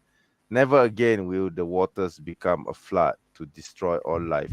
Whenever the rainbow appears in the clouds, I will see it and remember the everlasting covenant between God and all living creatures of every kind on the earth. So God needs a reminder. Yeah, he's suffering from short-term memory loss. Oh my God. Okay. That's horrible. Okay. Na'uzubillah. Yeah, now this is what they believe. They believe that God is imperfect. Yes. And exactly. that he has like all these faults, but he's still God. Like, how does it make sense? He's okay with this. It Like, does not. Jay is okay with this, but like he has issue Honestly, with God having attributes. it honestly does not. Okay. When their God has attributes, that doesn't make any sense. It contradicts his nature. Then they're fine with it. But when he has other attributes which are nothing like creation, then they have a problem. Like, subhanallah. Very interesting. is contingent, such that there's a transference to a whole. That's the parts whole fallacy. Because if everything is contingent, therefore the whole is contingent is a non sequitur. For example, my room is made up of atoms. Atoms are invisible, therefore my room is invisible. This is a non sequitur. And this relates to the two types of argumentation that Ibn Taymiyyah thinks is rational argumentation for the existence of God. Created acts in God's essence. Jake is quickly claiming idolatry in our position, but holds actual idolatry used by positing actions in the essence of God, unless he again departs from the guy that he says is his Palomar. By the way, this is not a book written by Ibn Taymiyyah. So he's just quoting random books, not written by Ibn Taymiyyah. So in Suleiman 241, Ibn Taymiyyah and attributes of God, we have this pointed out that, in other words, temporal acts are contrasted with eternal acts. Jake makes this argument himself. And Jake makes counter that created acts are now eternal. That is a contradiction. It also creates an attribute that contradicts Ibn Taymiyyah's principle number one of what is applied to one attribute and applies to all, meaning that all the attributes are now created and temporal, or temporal acts are eternal. It also violates Taymiyyah's principle number two, which applies to the attributes in God's which applies to the attributes applicable to God's essence, meaning that God's essence is now temporal. Idolatry will remind you of ascribing to creatures of the divine nature or worshiping creatures as God. This may also be why Jake thinks God's knowledge is had through discursive propositions, and that's precisely why he thinks the indexables argument in debate from modern analytic philosophy applies to his ideas of God. I can simply reply that God's mode of knowledge Like, is not none of this has anything to do with the Tawheed or Trinity. Like, to creaturely modes of knowledge, and since Jake can at will invoke the idea of we don't know the modality, well, we don't know the modality of God's knowledge. But I also might just simply deny that God's knowledge is discursive or indexable. More problems for Jake, perfectly laughing. The attributes of Allah, considered in themselves, possess a deity. This has been asked to Jake in the past, and so he's just like making the exact same arguments without any what's in the mind reference. derived from sense data. This is the position that Ibn Taymiyyah holds. There's no empirical perception of quote reason or quote self-evident truth. We know that Ibn Taymiyyah affirms self-evident truth, as most Sunni do as well. I assume Jake does as well. There's no empirical perception of the universal that is abstracted by the intellect with the phantasm. Something cribbed from Aristotle, also present in Ibn Taymiyyah. Universal is thus not a universal if it's only merely particulars. I forgot to put the footnote there, but I can add it. There's no empirical perception of quote perfection, meaning all the arguments that hinge Allah's perfection on Quranic explanations. When we see now this, you can see was a huge source of dispute between him and. By the way, he doesn't say anything to justify the Trinity or respond to Jake's argument. Their positions firsthand by checking out their links in the description box. Also, want to let you know for tonight, we have a limited Q&A, as this is basically a pretty long one. So, want to let you know for the Q&A, we won't get to every single question. We do want to ask, one, if you do a super chat, we're going to read super chats that are $5 or more. And if you submit a question where it's not a super chat, just a standard question, we're going to try to get to those, but no promises because we do want to let these guys out by a decent time tonight. But with that, we're going to jump right into the rebuttals. Thank you very much for those openings, gentlemen. Jake, the floor is all yours for your first 10-minute rebuttal.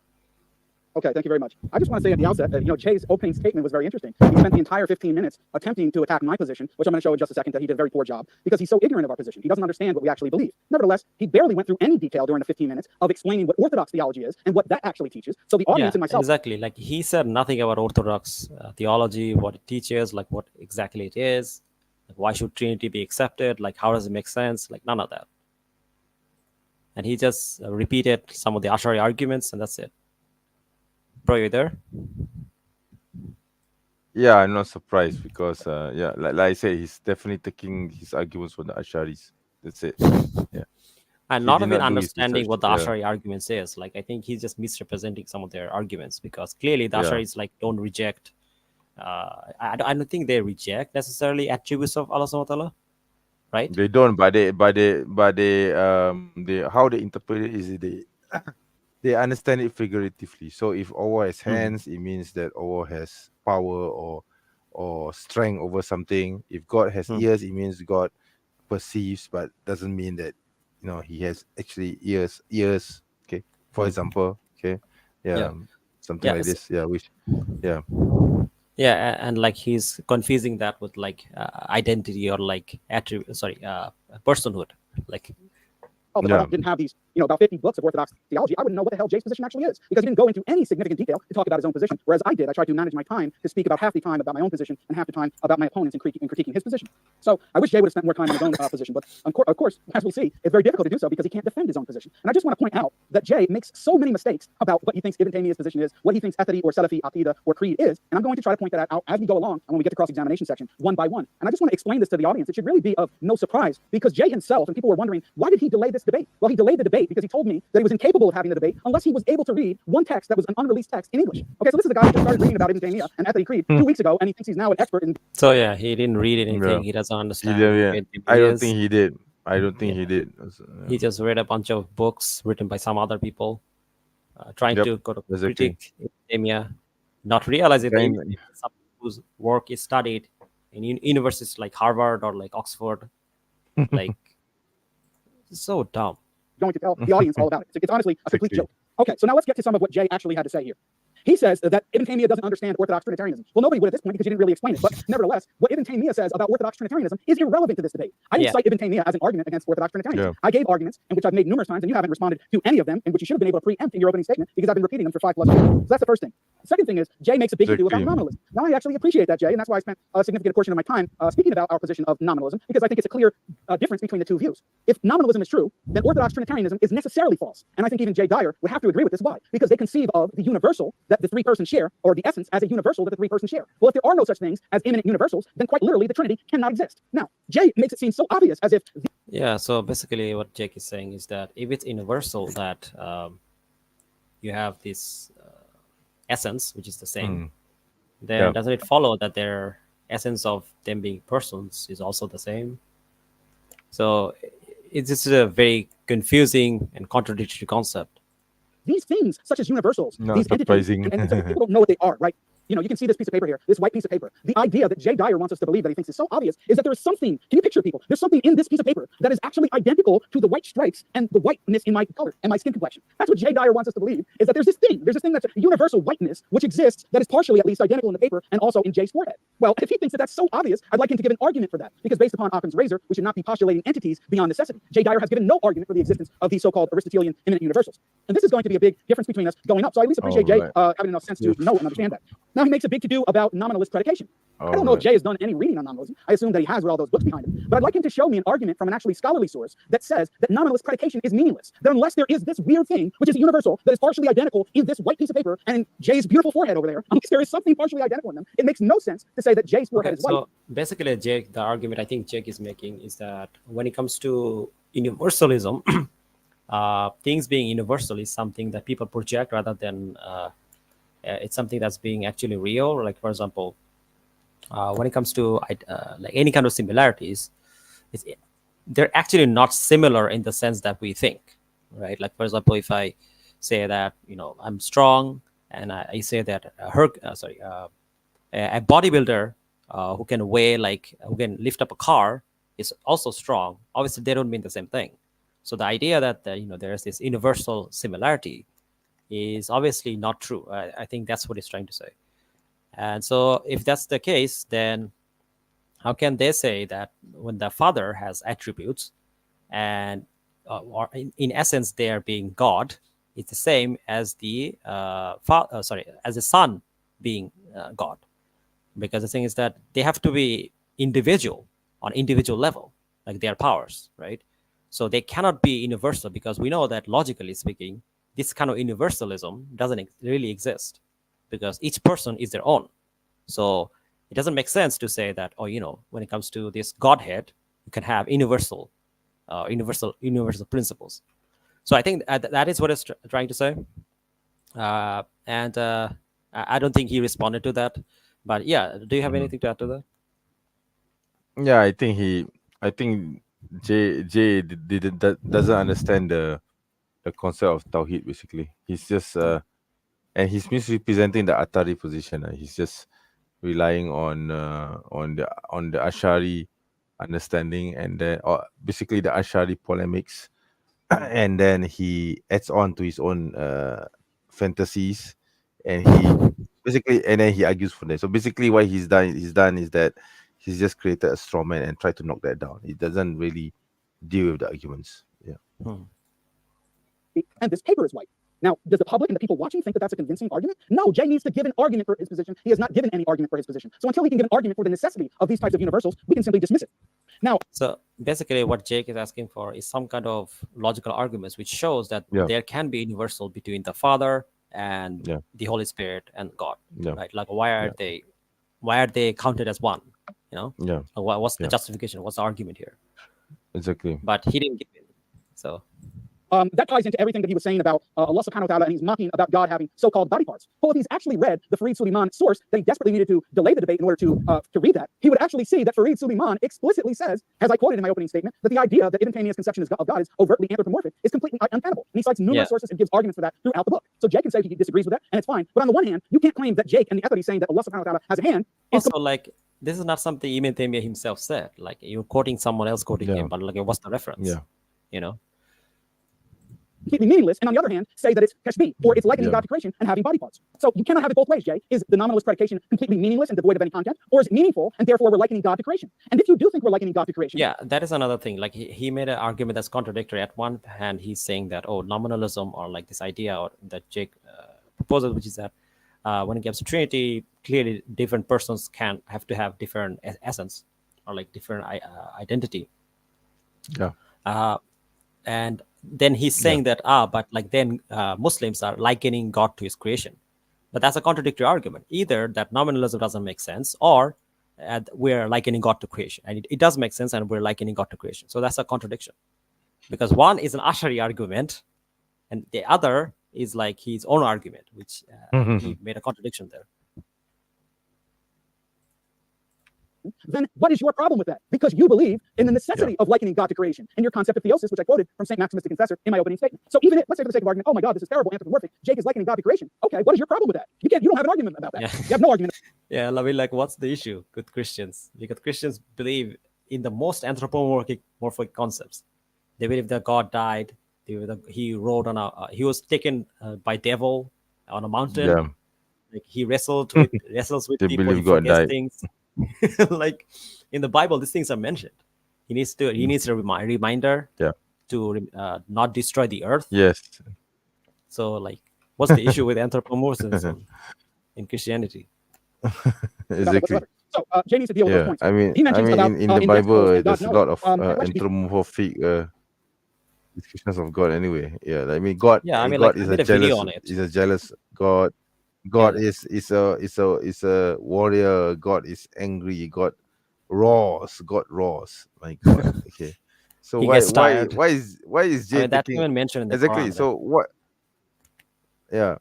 Yeah, so like you said just now, like you pointed out, like you correctly pointed out just now, why is Jay taking issue with how Muslims or how the Atari position is with regards to God when his own Bible has so many anthropomorphic descriptions of God?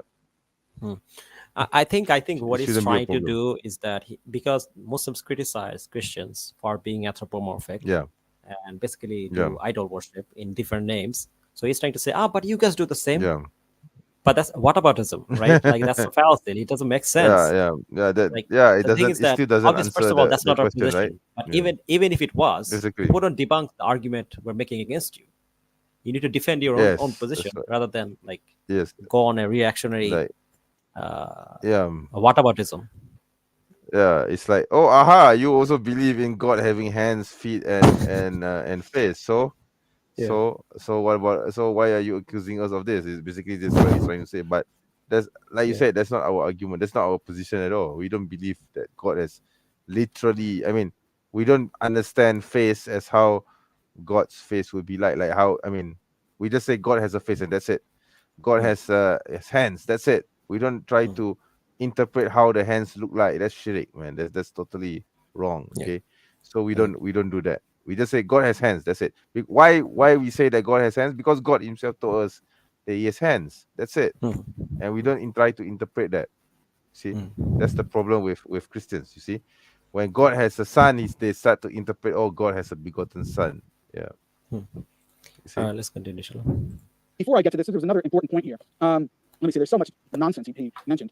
He said here, even Jake believes in two ways of counting. He believes in counting by identity, and then he also believes in counting by division when it comes to Allah. And he said, you see, he mentioned that Allah's attributes are inseparable from each other. I mean, honestly, Jake, where did you get this from? This is the most ridiculous thing I've ever heard, that we're counting by division. No, in fact, by the fact that they're inseparable from one another and inseparable from the essence means that we are counting them by identity. Because if we were counting them by division, then we would say that Allah subhanahu wa ta'ala only has one attribute. But we say that he has many attributes, and yet they are not divided by time and space. So how do we say that there are many attributes, and yet they're not divided by time and space or separable? Because we're counting them by identity. Wow, I don't know how you made such a big blunder there. So you need to show how I'm counting by division or separability when it comes to attributes or the essence. That was a big blunder.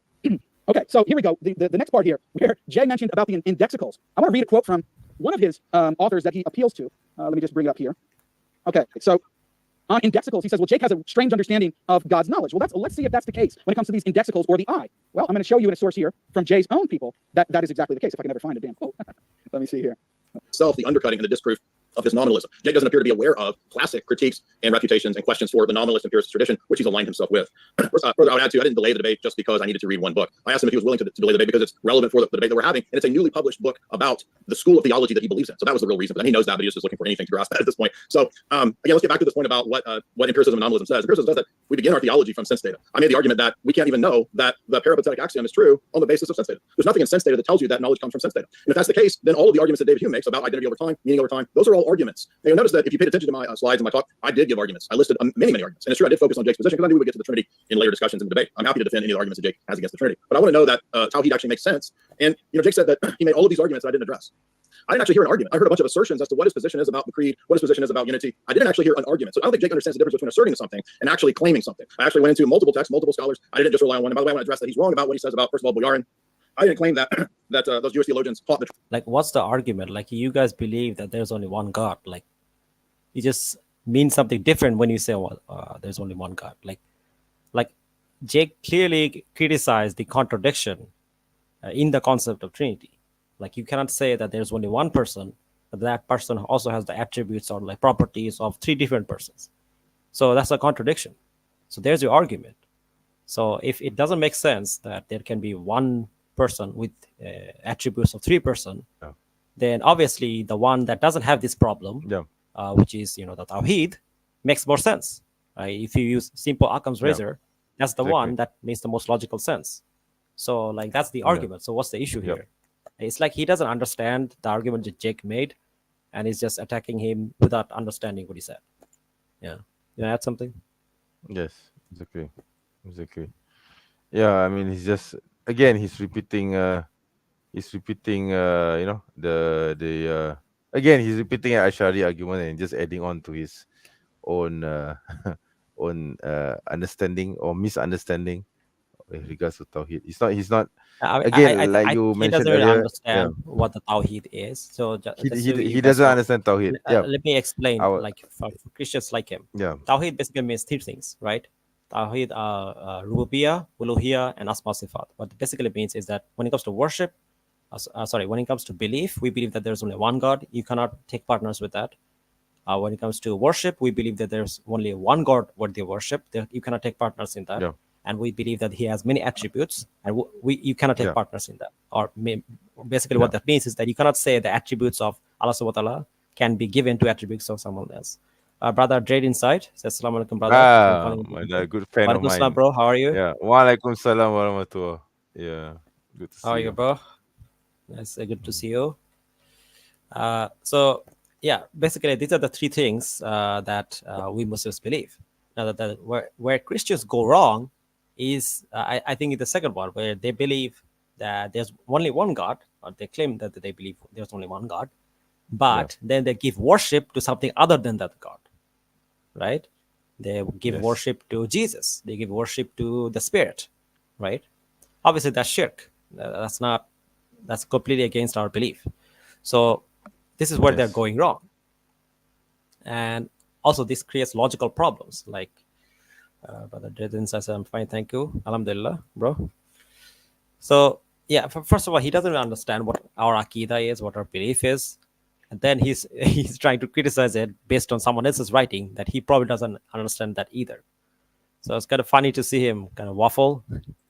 Trinity. That's false. So Jake's incorrect. I didn't say that they taught the Trinity. I said that they talked about the reality of multiple hypostases. That could be Binitarianism. That could be a form of Trinitarianism in certain Kabbalists. It could be the other schools that were strictly Unitarian. I just simply pointed out that early Judaism was not monolithic, and that was enough to demonstrate that you couldn't use the argument that Daniel Pikachu used, that the Old Testament was, quote, Unitarian, or that the prophets taught Unitarianism, and that this is a corruption. It was just simply demonstrating that there were Jews in the first 2 centuries that were not believers in strict Unitarianism, and beyond that, there were actually Jews who were Trinitarians, and they were called Christians. And that's why Bjorn says that Christianity is an Which Jews were Trinitarians? Like he just made a claim without any evidence. Like which Jews were Trinitarians? Like is he talking about the early Christians? Like where's the evidence that they're Trinitarians? Like can you show me any Christians from the early 3 centuries that actually believed the exact same things, that the exact same concept of Trinity that you believe? Like, did Jesus believe that? Did his disciples believe that? Where's the evidence for that? So he's just claiming things without any evidence. Let's continue. You gonna add something? Okay. Nah, I think we can move on. I think what is pretty much the same argument. He's just basically erecting a straw man and knocking it down. He doesn't understand Tawhid, so that's simple. He doesn't understand the Atari position. Exactly. A conservative form of Judaism. So all I was doing was demonstrating that Daniel's arguments that Judaism is somehow inherently Unitarian are not true. That's all I needed to demonstrate. So he's setting up a straw man about something I didn't argue. Next, I'll address the fact that the logos theology that he talked about, there's not one logos theology that one guy had, and everybody got this from Philo or someone else, and then it got rejected. Jake is completely ignorant of Athanasius, who engages in consistent logos theology argumentation. He's the foremost theologian at the Council of Nicaea. So this idea that logos theology is not used post-Nicaea or whatever dumb argument he made is totally not true. None of this has anything to do with like the problem that he raised against Trinity. He's just avoiding the argument. I don't think he mentioned anything about Philo. Did Jake mention Philo's name in his arguments? I don't recall him saying it was anything. in his presentation, but I didn't see it. Was it? I didn't see it. I definitely did not see it. Yeah, and also like he's doing red herrings. He's just talking about things that has nothing to do with the problem that Jake raised. Clement of Alexandria, all the Alexandrian fathers in tradition often use this logos argumentation. Some of the logos apologists of the 1st and 2nd century eventually did go into weird deviations, but that doesn't mean that all logos theology is false. Logos theology is in John 1, and it's in the wisdom text of the Old Testament. It didn't come out of... Okay, so basically what he's talking about the Alexandrian tradition of Trinity or understanding Bible. So basically the Alexandrian school of thought, usually in the early church tradition, they were very analogical. They basically, the way they interpret the Bible is very loose. They used analogy to understand it. But there are other schools of thought that contradicted that. Like for the Syrian school of thought, basically they were literalist, or they interpreted the Bible based on history. So why are they wrong and why are they right? Right? Like why are you discounting this other school of thought that interpreted Bible based on history, and you're accepting this kind of like analogical way of thinking? Like why? It doesn't give any justification. As long as someone accepts my position, it's okay. Like that's all you need. Plato. There's a plenty of scholarship that will note, as even some of these Jewish scholars do, but it goes back to the wisdom text, Proverbs, Ecclesiastes, and so forth. How that's cashed out by different theologians is a different question. So Jake doesn't understand what logos theology is, and he doesn't understand the first 3 centuries of Christianity. I would add as well that Jake doesn't understand what an internal critique is. He thinks that when I make an internal critique, that I have to then agree with the thing that I'm critiquing. So if I say that his position is anthropomorphic, I shouldn't have a problem with it because I believe in anthropomorphism. But dude, I'm not saying that. I'm critiquing your position. So Jake literally doesn't grasp. Like, dude, that's not the issue. The issue is that you're inconsistent. You're saying something you yourself believe. So where's the criticism here? What's the argument here? Like, if imagine this, right? Imagine if I said that I think drinking alcohol is bad, and then I say when I drink alcohol, it's okay. Like, is that morally consistent? Sister Rithana Begum says, Assalamu alaikum, wa alaikum assalam. Sister, how are you? So yeah, does it make any sense? Like, it's not consistent. Like, you cannot say that morally speaking, I can have one moral standard for myself, but a different moral standard for other people. Same thing here. If your position is that it's okay with anthropomorphism, then why is it an issue if Jake supposedly does believe it, which he doesn't, but let's say he does, but what's the argument here? Right? Like, if you're saying that what Jake believes is wrong, you have to demonstrate why that's wrong and why it's wrong in your own position. If it's okay in your own position, then what's the argument? Like, this is what he doesn't understand. He's just being inconsistent. He doesn't understand that he's being inconsistent. And this guy is acting like, and then he's mocking him. Like, are you a 5-year-old? Like, what's the issue? Anyway, so you want to ask something, Aki? What are you doing? Are you writing something? Yeah, I'm just typing on something. Yeah, yeah. No, Yeah. no, So nothing serious. Yeah, yeah. yeah. But anyway, I haven't heard anything new from Jay, so that's why there's nothing. So That's why I'm a bit you just speechless. Yeah. started typing a novel. Nah, I'm just doing some emailing. Yeah. All right, all right. I think it should be end soon. We're just gonna go through Okay. the back and forth, which should end like hour mark. So let's continue. What an Okay. internal critique is. That's also why he doesn't understand what tag is. Jake, as we said, is a foundationalist. He's a very one-dimensional, one-layer thinker. So he doesn't understand meta-level questions, even though ironically he's called the Muslim meta position. So you ought to be It's a meta level question, guys. Christianity is meta. It's meta, guys. It's meta. Meta is Meta. it's super high level that no one can understand it except Christians. High level No meta human being on religion, this. It's guys. so high level. It's so high level that only Christians can understand it. No one else can. Yeah. Oh, it's meta, guys. Our belief is meta. Meta. Oh, it's so meta, isn't Facebook it? is Yeah. gonna give Zuckerberg Do, make do, it do, very do, excited. do you know that? Do you realize something when he says this? It's actually similar to how some Sufis actually say about Allah. Yeah, and they say, you cannot understand God. You don't have the maqam. You haven't reached It's meta. the It's meta, ma'rifah. guys. Yeah, you haven't reached the maqam. You haven't reached the level of knowledge. You haven't reached the esoteric level of knowing Yeah. God. Yeah, Yeah, so you're it's the not on same my thing, level. man. It's meta, Yeah, it's not on guys. my level. Christianity It's is not on meta. my level. Exactly. I mean, what's the difference between the Sufis saying that you cannot understand God with the Christians saying I that? mean, not just the Sufis. A lot of Hindus make this argument too. They're like, it's so complicated. You guys can't understand it. Like, Okay. Yeah, it's like- only complicated. No, the only reason why it's complicated is because you make it complicated. It's not because Yeah. God is it's not yeah. yeah. It's not able to be understood. God says that He's one, and that's it. You don't try to add on to that. You don't try to say, oh, but one means there's three persons, but then these three persons are not 3%, three 1%, persons, but just come one by person. identity, And then beauty even of if though if identity. God comes, yeah, and then suddenly you believe, like for the Hindus, for example, oh, God is multiple forms. Yeah. There's only one Brahma, but there's multiple forms of God. Yeah, God but they're can one. reincarnate him, but there's still Everything is one. delusion. Everything is one. Everything's an illusion. You see, Yeah. this kind of arguments are very common among pagans. Okay, Yeah. among deviants. As you Brother see. Ted says Yeah. straight inside, he said the God is not the author of confusion. Exactly. Yeah, exactly. Yeah. Like the thing is that made me laugh here is that he's saying this with so much confidence, thinking that he's made some W. When in reality, all he's saying he's just so stupid. No, Like it's saying so that dumb. It's no so one dumb, can man. understand my religion It's because it's super. meta. It's not a good really argument. dumb. It means that your religion is probably not true. Because if you use simple Occam's razor and your belief leads to contradiction, it leads to problems, then most likely the case is that Islamic Tawheed is the truth. It has to be, because usually in real life, simple things that doesn't require unnecessary explanation are the truth, right? Like if I go to the forest Yeah. and I see a footprint, I'm not gonna think some alien from different dimension came here and left those footprints. No. I'm gonna think it's a person, right? Same thing here. Like if I believe that there's only one God, then I'm look at these two belief, and one says that it basically means God, but he's one person, but also not one person, but actually three persons. And the other hand, you have Trinity, so you have Tawheed, which is that there's only one God. That's it. Which makes more sense.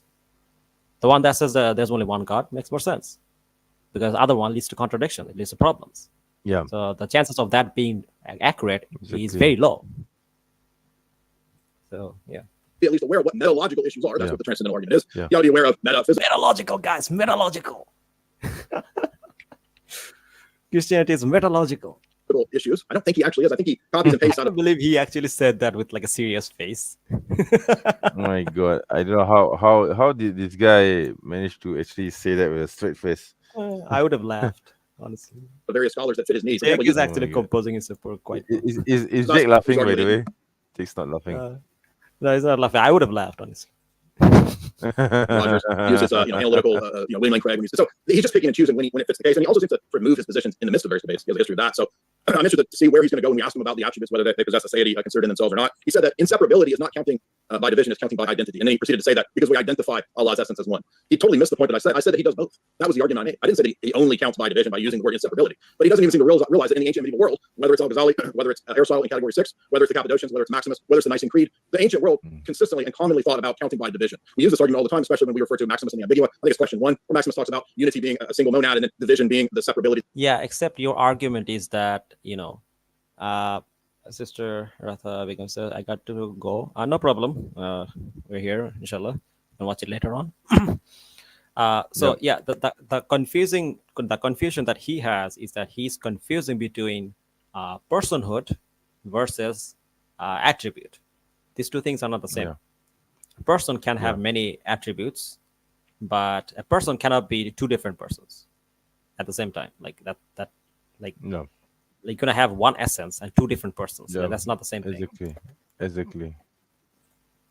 It gives us 2, and then another form of separability which gives us a triad or gives us 3. I'm not talking about the Trinity, I'm just talking about counting. That's how they thought. That's how they counted, right? In moderation and belief. This is how Al-Ghazali. Imam Ghazali did not believe that, that you can have one essence of God and you can have 3 persons inside of it. Like, that's not what he believed. That's Where's not it going easy with at this? all.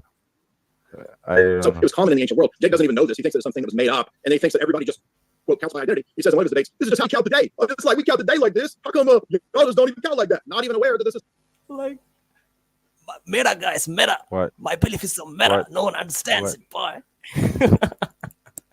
Meta, guys, meta. Meta Christian. He used to change his name. Meta, from man. Dyer Super to meta. Meta Meta Dyer. Christian, yeah. Meta Christian Dyer. Meta Dyer. Meta. That sounds like a name of a name of a superhero in a cartoon show. Maybe he Oh could be my a superhero. Maybe he wears glasses in the Oh day. my And at night, God. he goes out as Meta Christian. Oh my God. Okay. Meta Alright. Christian J. Dyer. Oh my God. Okay. Never mind. I'm not gonna say anything Meta, more. guys, meta. Oh my These Christians are so funny sometimes.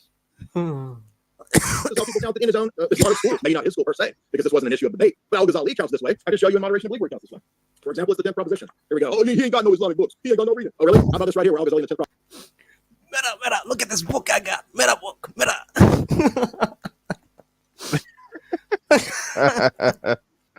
Oh my God. Okay. By the way, I'm coughing. Aki, please don't make me cough further. My cough is yeah, quite bad. by the way, This- this book is not even written by Ghazali.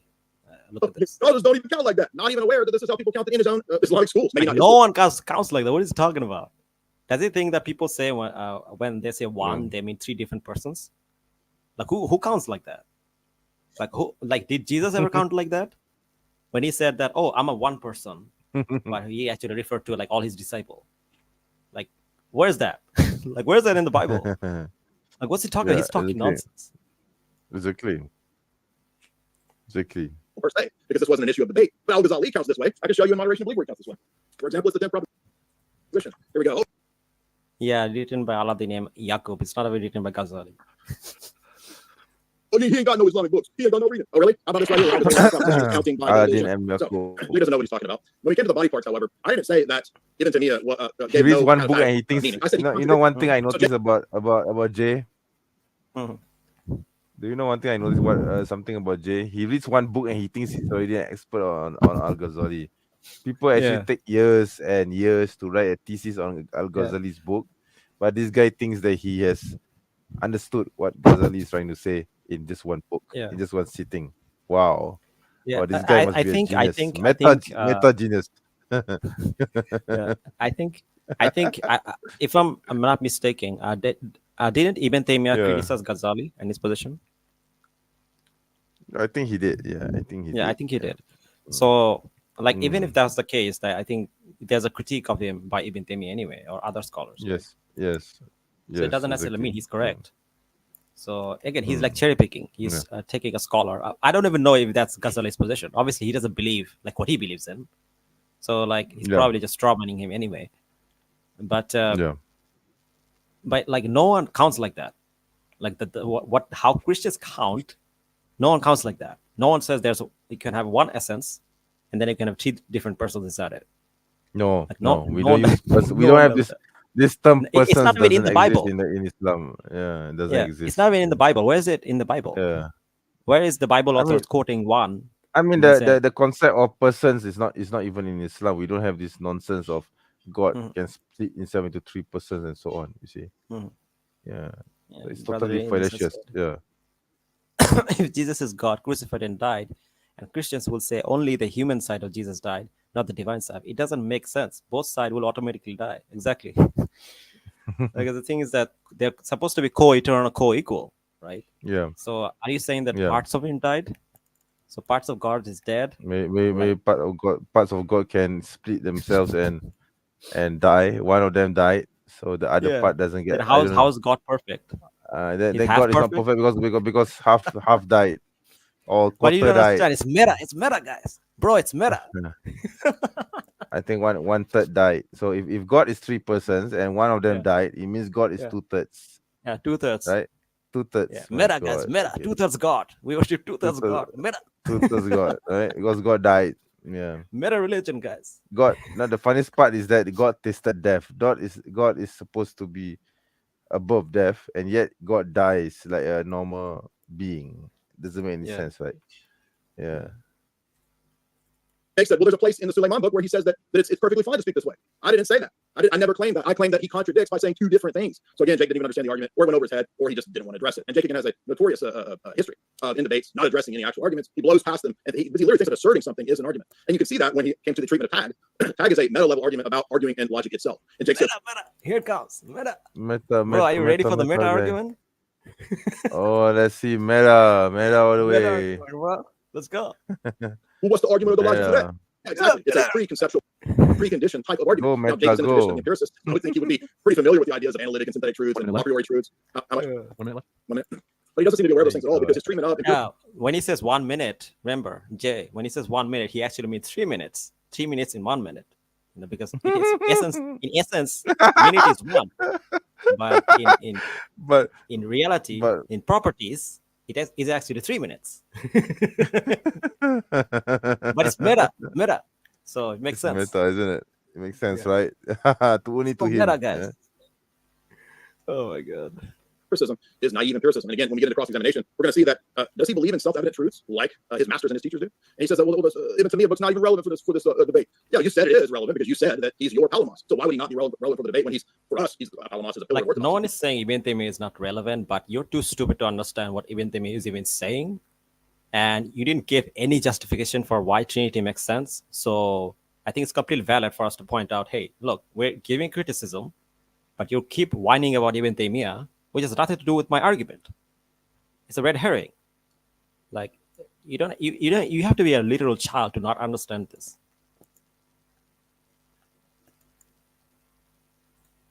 You know that. I have the DM where you told me that he represents the Palamos for your tradition. So the pillar of your tradition isn't relevant for this debate? No, you just don't want to go to that because you know I did read it, and you want to stick to some other thing, some other text, when you know good and well that he's perfectly representative of your tradition if he's the Palamos of your tradition. Time. This one, I just realized. So thank you very much, gentlemen, for those rebuttals. Jake, I am sorry. I accidentally, when you guys asked for the 1 minute warnings, I screwed up mentally. And when I was supposed to give you your 1 minute warning, I accidentally gave it to you where basically I accidentally gave you one less minute. So what I'm going to do is for these next rebuttals, which are supposed to be 5 and 5 minutes, I'm going to tack on that minute Yeah, back. James is using meta logic. 1 minute, he actually accidentally counted as not at one. Oh my god. Okay. Yeah. Gandhi, just keep it fair. My Sorry about that God. mistake. And so we'll have these second rebuttals. Just to understand what you're saying. So I spoke for 9 minutes instead of 10, so I'll be getting 6 minutes instead of 5 this time. Is that it? Exactly. Basically moving because it was my mistake. I cut you off a minute early. So taking that to keep it equal, so you have equal time in the debate. I'm going to take that missed minute. I'll from your last let you slide, but it's going to come out of your pay. But that's fine. You got it. I'll still give you 6 if you want it. You don't have to. If you want to use 5, that's fine. But with that, thank you very much, gentlemen. The floor is all yours. Jake, I've got it set for 6 minutes. I'll give you the warning at 1 minute until that's done. Okay, here we go. 6 minutes. So Jay, it's so funny to me that you say that I didn't, that I'm just making assertions the whole time. Jake is only making assertions. He didn't hear any arguments. Well, I'll just repeat my arguments because Jay maybe honestly didn't hear them. I have no idea because you didn't respond to a single argument that I gave. I actually engaged with your 15 minutes of nonsense to the best of my ability. You didn't engage with a single one of my arguments. You didn't respond to my. He didn't answer anything. No, he didn't. Definitely, he did not. Yeah, he did not. Yeah. I think he's probably tired because at night he has to go out as the meta Christian. So he's just fighting like non-believers all night. Fighting He's what tired. exactly? Fighting all non-Trinitarians who do not believe in his meta religion. Isn't it? My God. Okay. He's fighting like the Catholics, like the Muslims at night, and in the day he's tired with his secret identity, the meta Christian. Jay the meta Christian. Okay. Oh my God. Okay. Arguments asserting that you guys are polytheists based on the LPT. You didn't respond to my argument about them not having the same power or knowledge, other than assuming that I said that these must be energies. No, my entire critique is that the Orthodox say that they're not energies. They make an exception between the begetting and the spirating and God's knowledge and these other things when they're not shared. And that's the whole problem with your universalist perspective, is that you don't have the necessary and sufficient conditions for what an essence is. You make exceptions, and maybe you're not familiar with the classical critiques of the Aristotelian position regarding universals. Yeah, that's another thing. Like, he never defined what he means by essence, right? Like, what do you mean by essence? What is essence exactly? Because the thing is that, like, if God is all powerful, that's his essence, right? That he's all powerful. Then, if Jesus is another person and he's also all powerful, then how can they be the same thing? Right? And like, it doesn't make sense. It's literally like the idea of saying all powerful itself leads to contradiction. So he never defined any of this, and neither did he explain any of this. Which you basically hold to, that we can come up with all sorts of exception cases that you don't have answers to. And that's the point. You make an exception. You say, oh, they still have the same power, even though the Father alone has the power to beget the Son and Holy Spirit. And by the way, the Catholics actually disagree on this point, and they make that very same argument that the Orthodox are guilty of saying that the Father alone has the power to cause another divine person, and because of that, they don't have equal power. So don't act like I just pulled this argument out of my backside. I didn't. Let's go further here. Again, he keeps saying that I'm just making assertions. No, I've made arguments. I gave my argument on the LPT, whether you think it's ridiculous or not. I made the argument that they can't be the same God because they don't have the same power and knowledge. Now let's get to this point that you made about knowledge. Okay. I have the quote here ready. All right. Which is from Dimitri Staniloy. And he says in The Experience of God, Volume 1, page 152. I'd love to see what you think of this, Jay. He says, and I quote, the life of the eternal subjectivity must be a fullness, which in all respects is not a transitory one. It must consist in a love for another subjectivity, and in a perfect union between itself and that subjectivity, which has the same fullness, so as to be simultaneously unfailing life. The life of the eternal subjectivity is an infinite reference to its subjectivity contemplated within another I, within another quote unquote I, so as to be true love, eternal unfailing love. It is reference to another I, who is himself also the bearer of his own infinite subjectivity, and responds within that same eternal unfailing love. A divine I loves with an eternal inexhaustible love, a thing proper to the divine, or with its fullness, which is like that of another I. And this occurs in reciprocity. This is divine life. This is divine love. This is divine life, and it exists together with immutable fullness. It is the same infinite existence of love, the love of an infinite person directed towards another person, worthy of infinite love, and vice versa. But within the interiority of the same subjectivity, in other circumstances, eternally would either be an unbearable boredom, if it were the prerogative of a single consciousness. Thereby, he's saying there are three consciousnesses within the Trinity, or three minds. Well, if three consciousnesses or three minds in the Trinity isn't polytheism, then I don't know what the hell is. What is the Yeah. So basically, what Jay highlighted is that he quoted a Christian scholar clearly saying that when they're referring to Trinity, they're actually referring to three consciousnesses. If you have three consciousnesses and you have three different persons, how is that not paganism? You know, I mean, like, it's like me saying I'm married to two women, right? But and they have different consciousnesses, but I'm not, like, I don't believe in I don't believe in a multiple marriage. Like, that doesn't make any sense, right? So, because the thing is that if you're saying that God is one, you need to justify that using some kind of logical argument. You to show that the essence of like three person can be one, but he didn't show that. So, yeah. You wanna ask something? No, nothing much from me. He's just repeating the same nonsense Yeah, again. he's being meta. Yeah, meta. You know, basically he's too meta for us to understand him. So he's just rambling around and putting in strawman. Basically he's just strawmanning, and he's just misrepresenting the Atari position. That's pretty much his argument, man. And he only understands this after one sitting, one reading. Suddenly he thinks that he could criticize Ibn Taymiyyah and Al-Ghazali. Both of them. And the guy that doesn't even speak Arabic, doesn't understand. The guy doesn't even know. Not only that, he doesn't need to understand Arabic to know what Tawhid is, but he doesn't even understand what Tawhid is. You see? Yeah. No, for this, in order to critique Ibn Taymiyyah, you absolutely have to. You're not even qualified if you don't understand Arabic. You don't understand how hadith work. You don't understand what Aqidah is, what the basic principles are, what are the arguments for it, what are the arguments against it. Like, you have to study all of this. You have to study you see the Greek thing. logic, like You, to you study you all see of the thing. this. We You will see the begin thing to is understand what Ibn Taymiyyah is saying.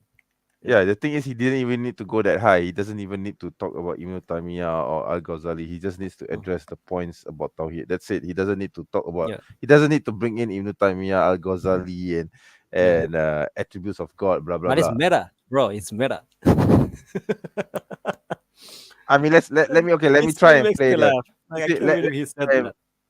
I can try. It's Let a me meta try to level play the argument. devil. You guys don't Yeah. understand it. Let me try to play the devil's advocate here. Let me try and wear the Christian hat. Let's say if I'm a Christian and I want to critique the concept of Tawhid, I can argue, let's say, without knowing Arabic, without even reading Ibn Taymiyyah Hmm. or Al Ghazali or even the Ashari or Atari positions, I can Hmm. and totally, I'm totally arguing from a Christian viewpoint. Let's say I just playing the devil's advocate, all right? Hmm. Let's say if I were a Christian and I want to argue against the Trinity, Hmm. sorry, against Tawhid, I can say, oh, the Tawhid is not a clear concept because it's a concept that just came in. It was just formulated several centuries after the Prophet. You know, I can say something along those lines, you see. Hmm. Or I can say, oh, Tawhid is something very abstract, and if God means one, why do you need Tawhid to explain why God is one, for example? I mean, this is just something I just throwing out. Of course, obviously, I don't believe that. But Hmm. if I were a I Christian, mean, I can argue something it like this. wouldn't make It sense makes even in uh, that case uh, because I I mean, mean, are there sources it will that still so be yeah. more coherent than bringing in Ibn Taymiyyah, Al Ghazali, and attributes of God and going off tangent. All right, All this it's meta still going argument. on track. Yeah, all the meta arguments which totally doesn't talk about Tawhid. At least the arguments that I give, although of course they are wrong, of course they are not correct, but it's still related to the concept of Tawhid, right? Yeah. Whereas this guy, he's just talking off. He's just pretending to be an intellectual. He's just reading passages from Ibn Taymiyyah, and I don't know whether it's really for Ibn Taymiyyah. Yeah. He's just He claiming. doesn't He's just understand claiming that Arabic. Yeah, Doesn't he doesn't understand any understand other. Arabic. He's just claiming that Ibn Taymiyyah says this and Al-Ghazi says that, Yeah. but he still doesn't deal with the real argument. You see, that's the Yeah. problem, and that's pretty much where the problem is.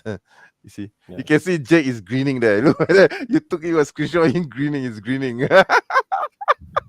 You actually paused the video when he was grinning.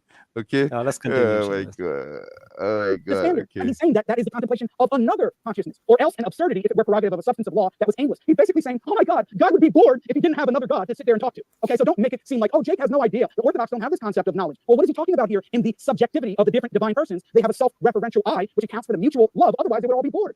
And he says that if it were the prerogative of a single consciousness, meaning there are three. So basically, I think he's making an argument from nominalism, which is that I could be wrong here, but basically Yeah. he's arguing that if Yeah. you have three persons, obviously they have subjective experiences, right? You have subjective identity, Exactly. and then how can like that turn into like this one universal shared experience? Like, it doesn't logically follow, So then, what is the justification for Trinity then? Like, like you have three persons, but somehow they're one. Like, what's the logical justification here? Like, are they one because like their shared love? I think that's the argument that Christians make. But like a lot of people share love. Like that doesn't mean they're like part of a Trinity. Like, I love brother Amy and Jay.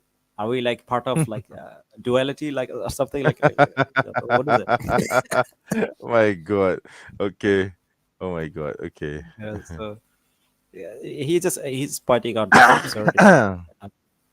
If you're saying I that don't know. these are three different separate persons, you cannot say that they can be one in essence without any logical arguments. So Three consciousnesses in the Trinity, Jay. So how do you defend that three consciousnesses in the Trinity is not polytheism? 1 minute left. also, Now- I think they're also saying that they believe that these three persons have three different consciousnesses. If that's the case, that how is that not paganism? Because you are worshiping three different consciousnesses, three different persons. So it's paganism. I don't know, man. This guy is totally whacked. He's whacked. Okay. Back to the He's too whole issue of meta. epistemology. Jay thinks that I don't understand. Yeah. He's too I do meta. understand the criticisms. And I knew that he was going to bring this critique because he doesn't want to talk about Trinity versus Tawhid. He wants to talk about epistemology because he knows that he can't respond to my actual arguments. So he's spending the entire time trying to criticize my position without a defense of his own position in response to my arguments. And he wants to make the debate about epistemology. But I knew he was going to do that. That's why I included that in my opening statement. But I'd be happy to have an entirely separate debate about epistemology. But Jay wants to make it only about that in this debate. I'll bring it up later, though. But Jay, thank you very much. The floor is all yours. Oh, this is gonna be good. What's this? Yeah, so I just wanted to Oh, point really? out here that one of the things that would definitely help Jake in the future if he wants to understand the history of Christian metaphysics and the distinctions that he's not able to actually make is this great book here, Christian Theology and the End of Ancient Metaphysics. And this is a new recent book in the scholarship. It's by Johann Zackhuber, and it's really good for pointing out that we don't, for example, think that the essence of God is a universal. This is a fundamental mistake. I don't know where you got this. I think you misunderstood the idea of the comparison between the Cappadocians saying that the essence of God is common, and therefore it's like the relationship between universal in particular, but the essence of God itself is not actually a universal in the sense of the way that we understand universal. St. Maximus, the professor famously teaches, as does John Damascus, that universals are created. God is not created, and so universals cannot be the essence of God. So Jake misunderstood an analogy comparing the universal relationship between the creatures and the participation that they have in the one in regard to the many versus the relationship of the one and the many in God. It's just an analogy that Cappadocians make, and so Jake misunderstood. A very fundamental misunderstanding. Jake equivocated on the term power. So I'm going to quit screen sharing there. So what I said was that for that argument as a whole, which is actually a Eunomian argument, the notion of begetting would have to be an energy. And this is the argument that Eunomius makes against Nyssa and against Eunomius. And the argument is that begetting is not a power. So Jake's just equivocating on the distinction between hypostatic properties and powers, and the fact that So basically, he said that, Jake misunderstood me, because like we don't believe that these three persons share an essence, the same way you understand essence now. It's a meta explanation of essence. Like no one understands except us. You need to study this like random book to understand this. But I'm not gonna explain the argument. Like this is so ridiculous. Like imagine this. Like imagine someone come to us and say that, oh, I want proof that that Islam is true or whatever, and we say them, what do you mean by proof? And go into this kind of like meta level explanation, like without actually explaining what I'm trying to explain. Like what's the defense of your position here? Like you're just like saying things that we don't understand this or this or that. We got it wrong. Okay, well, what did we get wrong? Like what's your actual position? He never clarifies, because he knows if he clarifies, if he uses some kind of analogy, he's gonna get destroyed. So he's avoiding it. He's avoiding. He's clarifying his own position.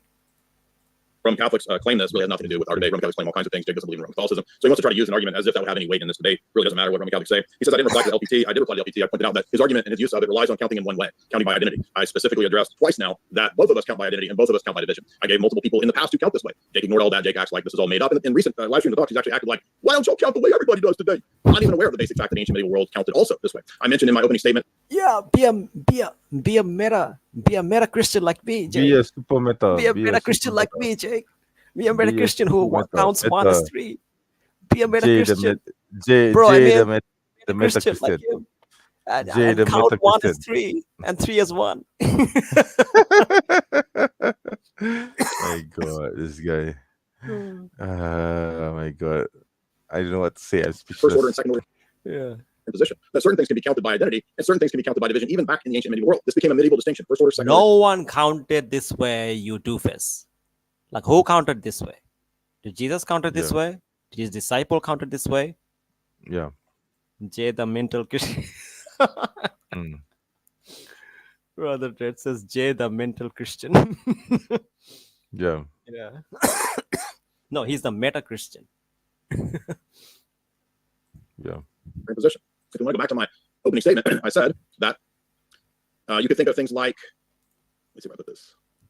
You could think of things like, first order position would be things like mundane objects of cats, cows, dogs. So they would be concrete objects in the world. And then you could think about abstract objects like sets or laws of logic. Those would be counted by identity. Because it doesn't really make sense to think of, for example, 1/3 of a law of logic or 1/3 of a set object. Those would be counted by, so they would be concrete objects in the world. And like, first order position would be things like mundane objects of cats, cows, dogs. So they would be concrete objects in the world. And then you could think about abstract objects like sets or laws of logic. Those would be counted by identity. Because it doesn't really make sense to think of, for example, Laws of logic are counted by identity?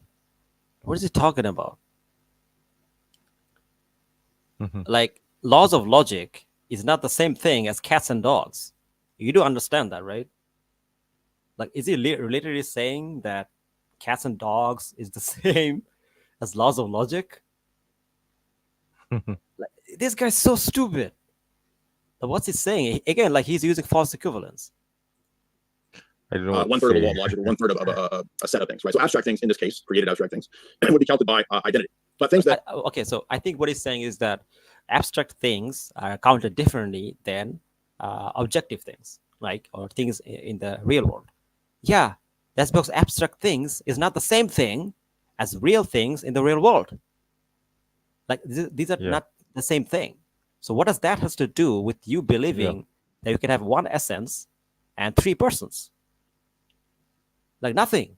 Exactly. Like he's Exactly. waffling. It's so Yeah. bad.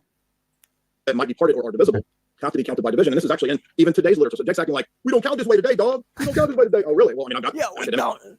I'm a meta Christian. Yeah, he's waving, That's how he's we waving his count. book. Why is he waving the book as though he's making a point? He's not making a point. Silly man. Yeah, but he's silly, being a man. meta Christian, bro. Meta Christian. He's holding up books, destroying Muslims and Christians, bro. It's being meta. My God, this guy is so funny. So yeah. Scholars here talking about the theory of mathematics and He count. doesn't count like us, bro. He counts 1 as 3 and 3 as 1.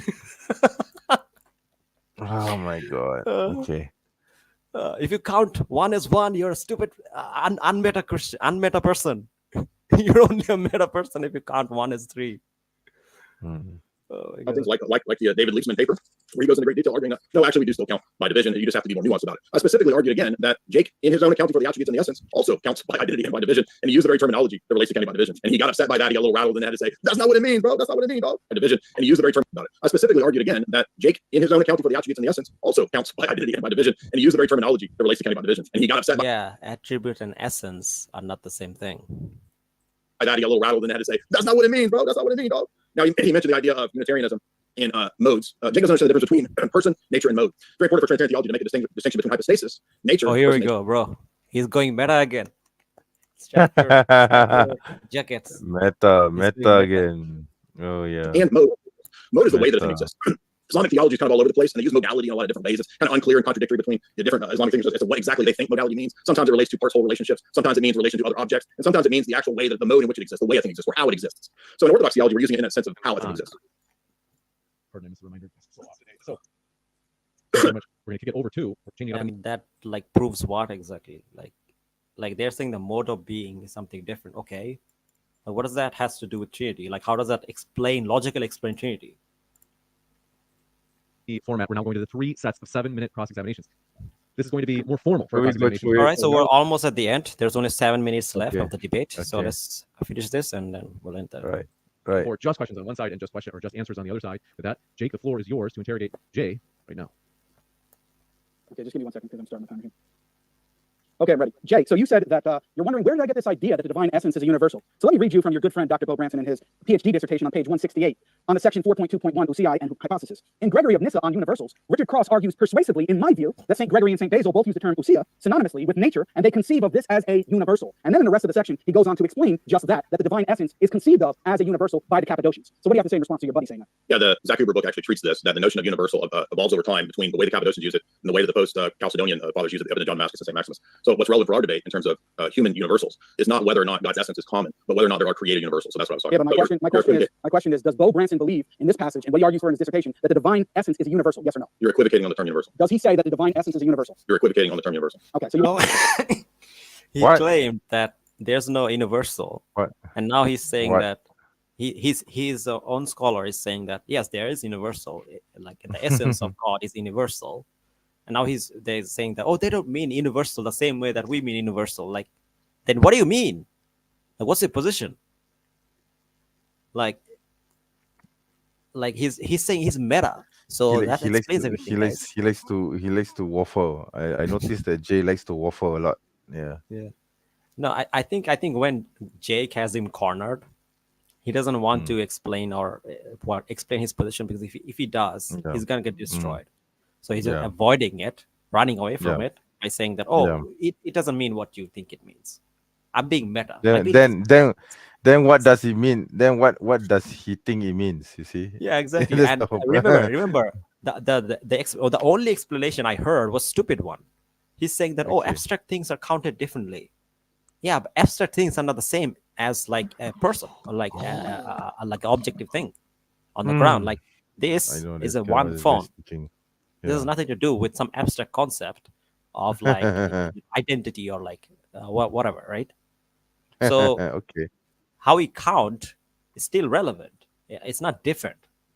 Like how we count is still the same, because we're talking about the same different things. So we're not counting differently.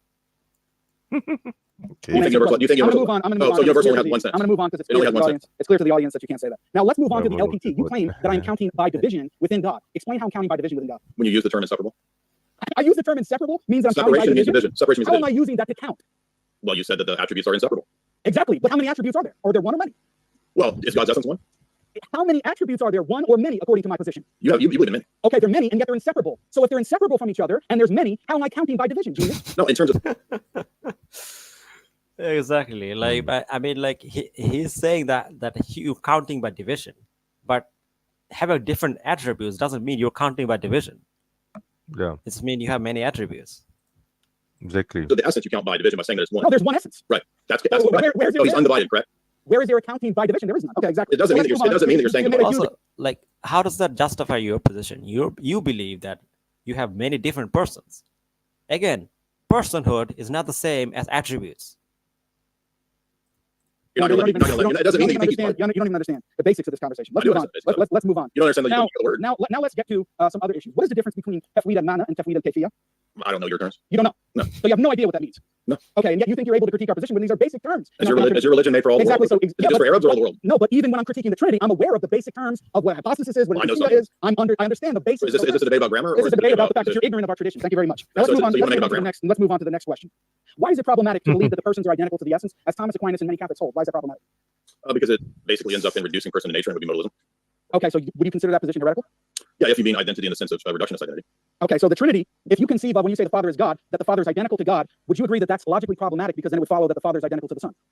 Well, identity can be the sense of is of identity or predication. Yeah, I'm saying, and the Catholics make it explicit. There's no difference between the person and the nature in terms of illness. So Right. they say the Father is identical to the nature or essence, and so are the Son and the Holy Spirit, which by the logic of identity would follow that the Father, Son, and Holy Spirit are identical to each other. Do you agree with that critique? Yeah. So basically, this is an argument I talked about before. I believe William of Yeah. Ockham proposed this argument, which is this idea that Jesus and Father has to be the same person, but like the Christians reject this. They say that they're different persons. Because the thing is that if Jesus is God, and there's only one God, and Yeah. God is the Father, then Jesus is the Father, right? It makes Yeah, sense. It logically that's right. follows. But of course, Yes. Christians reject that. So, like, how do you justify that? I think you could make that argument. That's why I said modalism. You know what Okay, modalism is? You know what modalism is? Yes, I do know what Okay, it is. so you're just asking me again what I already said. No, because You're asking me again what I want you to be more explicit, but I'm supposed to ask questions, not you. Thank you very much. Now, how many persons are there in the Trinity? 3. Are they separated by time or space? No. So you count the persons by identity and not division, right? Correct. Okay, does God have one eternal attribute or energy or more than one? More than one. Are his eternal attributes separated from each other by time or space? No. Okay, so you count the attributes by identity and not division, right? Correct. Okay, so if we count gods in the Trinity by the same method of identity, how many gods would we count Depends on what God picks out. if we're talking about the persons? 3. So there would be 3 gods if we counted by identity, and the same method that we count the attributes or eternal energies. Ah, there you go. Yeah, There you he's go. a pagan. There you go. He's a Yeah, pagan. it's a fucking Made a pagan Christian. Made a pagan Meta- Christian. Meta three gods pagan. 3 gods Yeah. only. He goes only pagan. Meta. 3 gods Meta only pagan. pagan Yeah. Christian. Okay, your friend Yep. Bo Branson says. Little G God. Mention it. Okay, so your friend, so there would be 3 little g gods. Thank you. Your friend Bo Branson says that today we count by identity. So that would mean by the standard way in which we count today, there would be 3 gods in the Trinity, correct? The way that we count today is talking about post-Frege.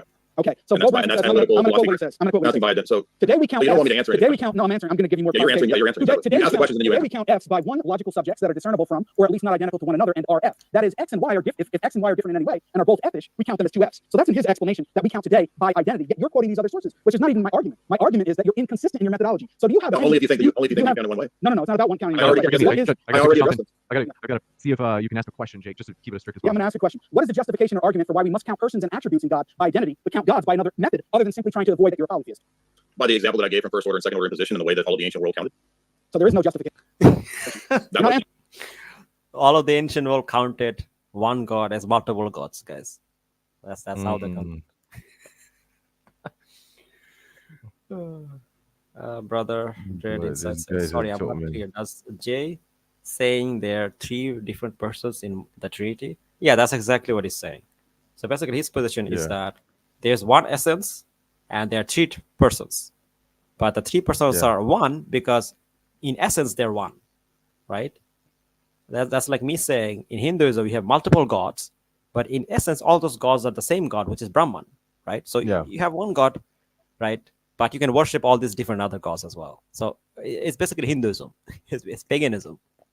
Yeah. It's paganism. Pagans. Pagan. Dressed as Pagan meta. monotheism. Yeah, Meta pagan pagan. meta. Sorry, Pagan meta. meta pagan. Maybe a Metapaganism. meta-pagan. Yeah. Because that's essentially what it is. It's paganism. Because Yeah. the thing is that if you're saying you have three different persons with their own individual subjective experiences, their own consciousnesses, then you cannot by definition say that they have some kind of shared essence. They don't. They're different people. Yeah. Yeah. Brother, what cool says, Assalamu alaikum, brothers. Walaikum assalam, bro. How are you? You missed some great moments there. Meta Christian Jay was making us laugh really hard. But we're almost at the end, so let's continue. Yeah. You're not That asking was why good. we count the attributes in the person's identity, but we Yeah. count Because different things. God's Because identity. what you can understand is that different. I'll give you a chance different ways. to answer Exactly, the you're not question, giving Jay, me- but No, and then I got to different wrap things us up. I'll give you a chance to answer the question, Jay, and then I got to wrap us up. Because that's Can I answer what he asked? You just talked all the time. You let me answer. You can answer the last question you asked. Yeah, so different things are counted in different ways. That's what I argued, and I've argued that from my opening statement. Your argument hinges on only counting in one way, and you're taking out of context the fact that Dr. Branson said that most people today post Frege think of counting in one way, when this is a dispute about the way that people in the ancient medieval world counted, which is not strictly by identity. Like, this is stupid. No one counts like this. Like, who counts like this? Who counts like this? Maybe people in mental hospitals, they count like this.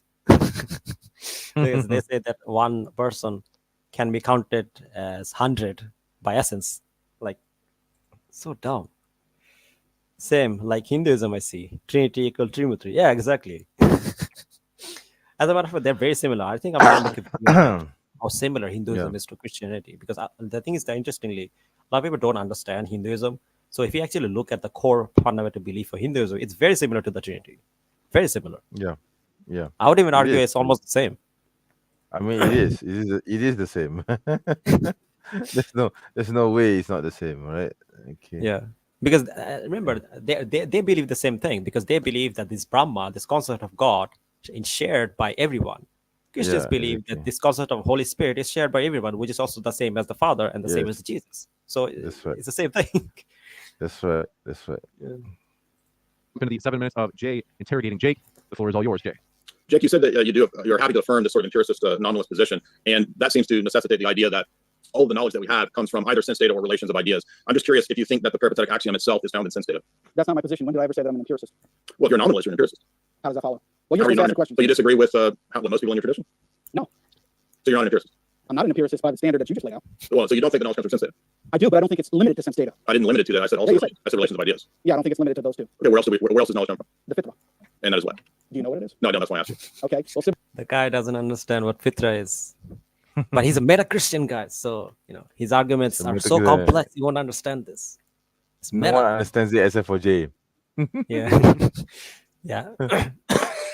Like Jay is, in essence, has only one IQ, but in logic, in the way, like on meta level, his IQ is 1,000,000 plus. well, kind of similar to your concept of the noose. So direct perception of God? Yes. How do you directly perceive God as given to me? It says God cannot be seen. What do you mean? He says God cannot be seen? Of course God can be seen. Oh, how can God be seen? How can God be seen? I guess, Jay, you're not familiar with our You're giggling. Well, position. that's why we're asking you. Yeah, I'm We're answering your asking you question. that. I'm asking Keep you, giggling. and it's How showing. can God be seen? Does he see with your eyes? Yes, he is. It's showing that you're ignorant, that you don't even know. I'm glad you think I'm ignorant, so that's why you get the chance to enlighten us. I'm trying to. So If you slow I'm down, soldier. If you slow down, soldier, I will. Yes. How is God seen by the eyes? If you allow me to talk, I'll tell you. By the beatific vision, we believe in the afterlife that we do see God with the eyes. Correct. Has anybody in this life seen God? No. Does God have a Not with the physical eyes. form? Not with the eyes. Does God have a physical form? Define what you mean by physical. The body parts that are listed. We don't believe God has body parts. No. Well, you believe he has a foot, right? We Oh believe. my god. Like that, the way he's asking question clearly shows this guy either doesn't know anything or he has nothing to say against our position. He has nothing to say at all. He's just Absolutely like I say, he's just repeating the the Ashari claims. Yeah. Okay, that's it. Yeah. That's it. He's doing nothing else. That's it. Yeah. Yes. We believe he has a foot. We believe his hand. What is a foot that's nothing like a created foot? What is a foot that's nothing like a created foot? What's a wave that's nothing like a quantum wave? Like words doesn't just have to mean one thing. They can mean multiple things. Exactly. Yeah.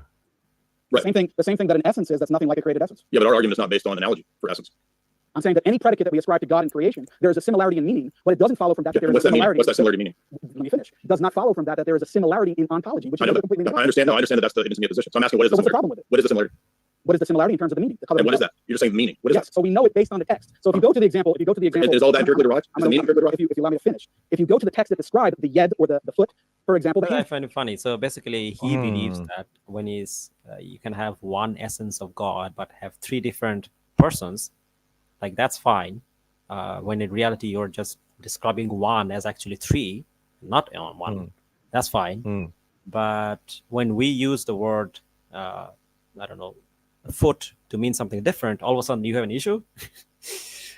Like he's completely inconsistent. He's not realizing he's actually debunking Christianity itself.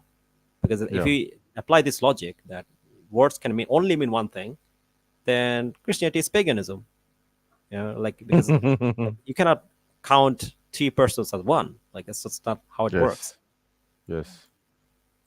are described as being responsible for directly creating Adam. So this is how we understand the meanings of the text, So you of the reference- attributes in context. So you reference another created object, right? What's the created object? The text.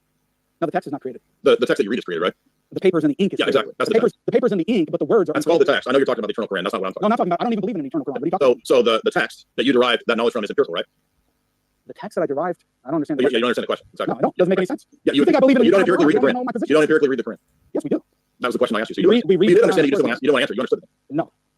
You're not even able to ask me appropriate questions. I asked you that. You think I believe in an eternal Quran? Where does it say that in the book you read? I'm asking you about your empiricism, which you don't want to talk about. And No, you said I'm that. very So what is a curious created foot? What is it? What is a foot? That's nothing like a created foot. And I explained it to you. No, you didn't. I explained it to you. I said You it's said, known. go to these I said texts. it's So known. it's I a said it's circle. known through the text. It's right, which is a circle of empirical sense data, which is what I'm asking you about. What's the circle? How do we know? How do we know? Empiricism How do to we know? another empirical piece of data to another empirical piece of data. You can never get out of this loop. That's why that's a problem for empiricism. No, it's not, because it's the same thing when it comes to divine revelation, according to the Orthodox. How do you know about That's a the two-quote way. No, it's not. That's a No, it's two-quote not. way. I want to know your position. How do you know about the Trinity? You know about the Trinity in the You same said manner. You know about the You Trinity said in the this same comes manner. a moderator. He doesn't answer the questions. He just talks over me. You're complaining to the You That's a moderator. two-quote way. back. Hold on one second. You This want to is reset. hold on. I asked I about can his answer position. questions however I Jake, feel. I asked about his position, and he said your view of divine revelation. That's a two-quote way. I'm asking about his position, which you won't explain. Okay, James, whether or not my response is a fallacy is for the audience to decide. No, moderators are involved in that. I I can don't know if you know answer. that. Moderators I can- step in. Yeah, and I can answer and I can say. You're not answering. I can You're answer. deflecting. I can You won't answer. answer. I can give say- any. What's he even arguing against? Like he gave no justification for his own belief, and then he's trying to ask him like random questions about how foot is not a foot, why foot can have different meanings. Like none of this like arguments justifies the Trinity. Nor does it debunk Tawhid. Like he's just wasting time. You wanna ask something? He doesn't.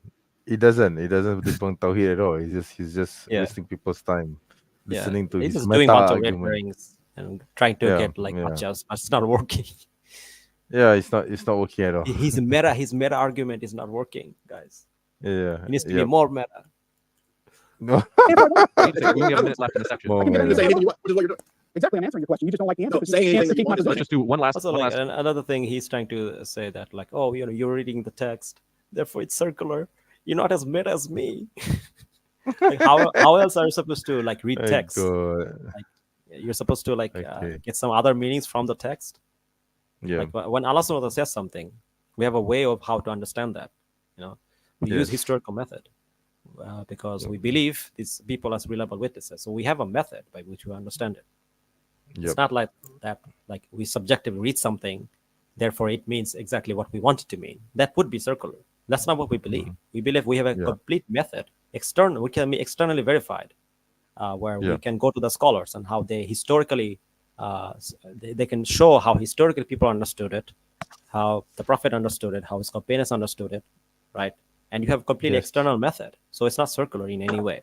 So I don't like understand his argument. Like, Exactly. what does this has to do with anything? Just to be sure I understand the question. Is it- Jay, if you can Go answer one more time for me. Right. So I asked for his basis for knowing what the Quran teaches, which is empirical sense data. And I'm trying to get at the point that he can never get out of the domain, the veil of empirical sense data, to ever actually know anything about Allah himself. Because much like So, okay, I think he's trying to say that, oh, empirical sense data, whatever that means, is circular. It's not. Like different testimonies are based on different things. Like, the Thomas position, he's stuck in only seeing and interacting with created effects. So I'm trying to figure out, he says, well, in the future, there'll be this direct perception of Allah in the beatific vision. And I'm asking about the here and the now. How do you ever get out of the box of the challenge of human skepticism? Yeah, and I'm saying that we have a direct direct experience of God right now through the concept of the fitra, which I explained. But since you don't even know what it is, it's no What? surprise that you don't understand. Explain what it is. So you're just, so okay, so this is where it's going wrong. So basically, he's trying to say that I think empiricism itself is circular, right? That's what he's trying to argue. But the thing is that empiricism itself is not circular in that way that he's describing it, because if you're trying to gather data, and then you gather data something that you don't know, then that is external to you. That's not subjective. So it breaks the cycle of circularity. So it's not the same thing. It's not circular in any way. Like Yeah. taking Yeah. interpretation of other people, historical interpretation of other people who are reliable authorities. That's not Yeah. circular. How's that circular? So he's trying to argue that using sense data is somehow circular. It's not. Like, you wanna ask something? Nah, I don't think I want to add anything else. I've already said a lot already Yeah. throughout this. He's using this meta reaction. arguments, bro. You don't understand. Meta. It's so meta that I don't know what else to say after having said whatever I need to say. If you Too if meta you for me. if you regurgitate nonsense, it becomes a meta argument. Oh my god. Okay. Yeah. And I gave you a corollary within Orthodox theology where I explained that it's similar to the concept of nous, where there is a direct experience You said of that- you God. said in the Eschaton. A direct, no. Yes, you did. No, you're confusing a seen God with a direct experience of God. Those are not the same thing. So is that had in this life? Yes, there's a direct experience of God right now that is not through some inferential process. It's not based on argumentation. Is it But just we're at the end of the 7 minutes for that section. We might have to come back to this and the next set. But Sure. I have the clock set for 7 minutes for you, Jake, to interpret Jay. Okay, give me Or, 1 second. Interrogate, not interpret. Well, I got to interpret what he's saying. But hold on a Okay. second. Let me just get my thing here. Okay. All right. So And Gregory says that it's more appropriate. they go on back. depending on how you cash it out, if you think that the Yeah, I logical think, problem I of Trinity is think, I identical think to there's the no Arian dispute point and the reacting to this anymore because it's just Yeah, I repeating think the same we This isn't about heard Marian dispute, everything this we is- need to heard. I think it's just repeating the same And- thing. So Yeah, we're gonna end it it's- here yeah, for it's- now. It's so meta. It's so meta. I mean meta. So yeah, it's meta, guys. It's so meta. It's gonna go Meta, over your meta. head. No one is going to understand it except Christians. Nobody can understand this because it's Even so the meta don't understand. for everyone else. Other sectarian Christians don't understand it. So meta. I think we're gonna let go of like Jay, the meta Christians, to fight crime. It's like the heretics, these believers. Oh my And, god. we're okay. done with that anyway. So yeah, it was an Yeah. interesting debate. I think honestly, like Jay did a lot, perfectly fine, and he did really well. Okay. And Okay. Jay is just an idiot. I'm being completely honest. He doesn't understand Islam. He doesn't understand Aqidah. He doesn't understand Arabic.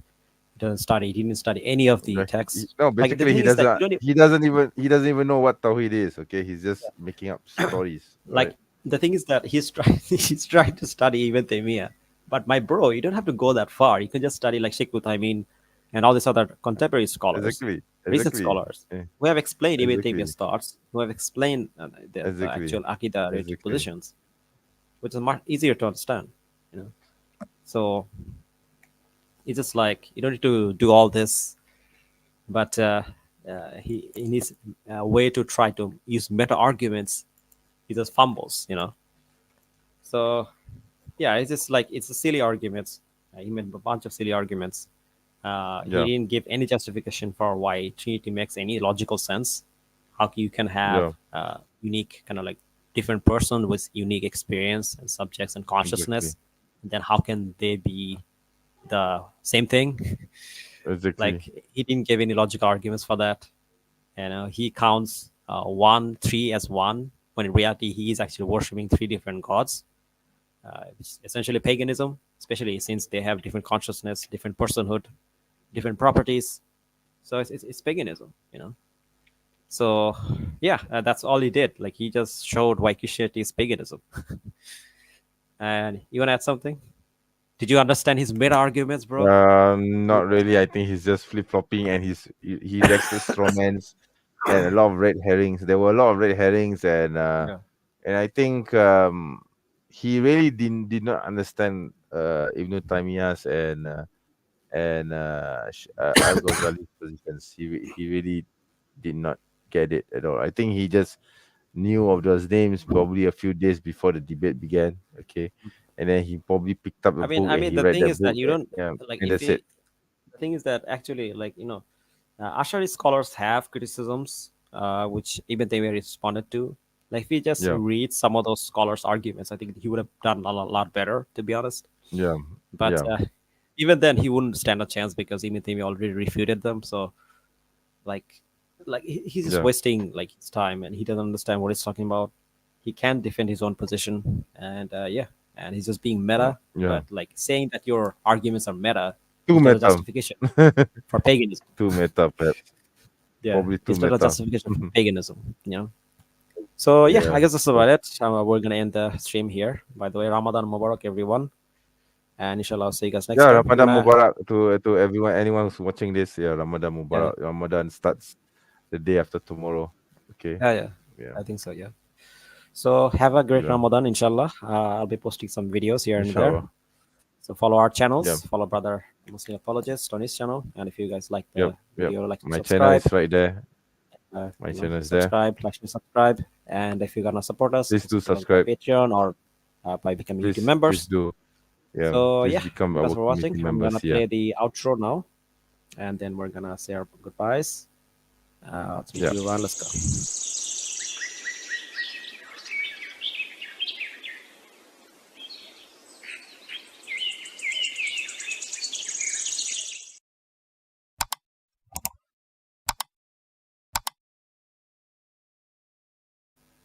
So yeah, with this, I want to end this video and live stream. Thank you guys for joining.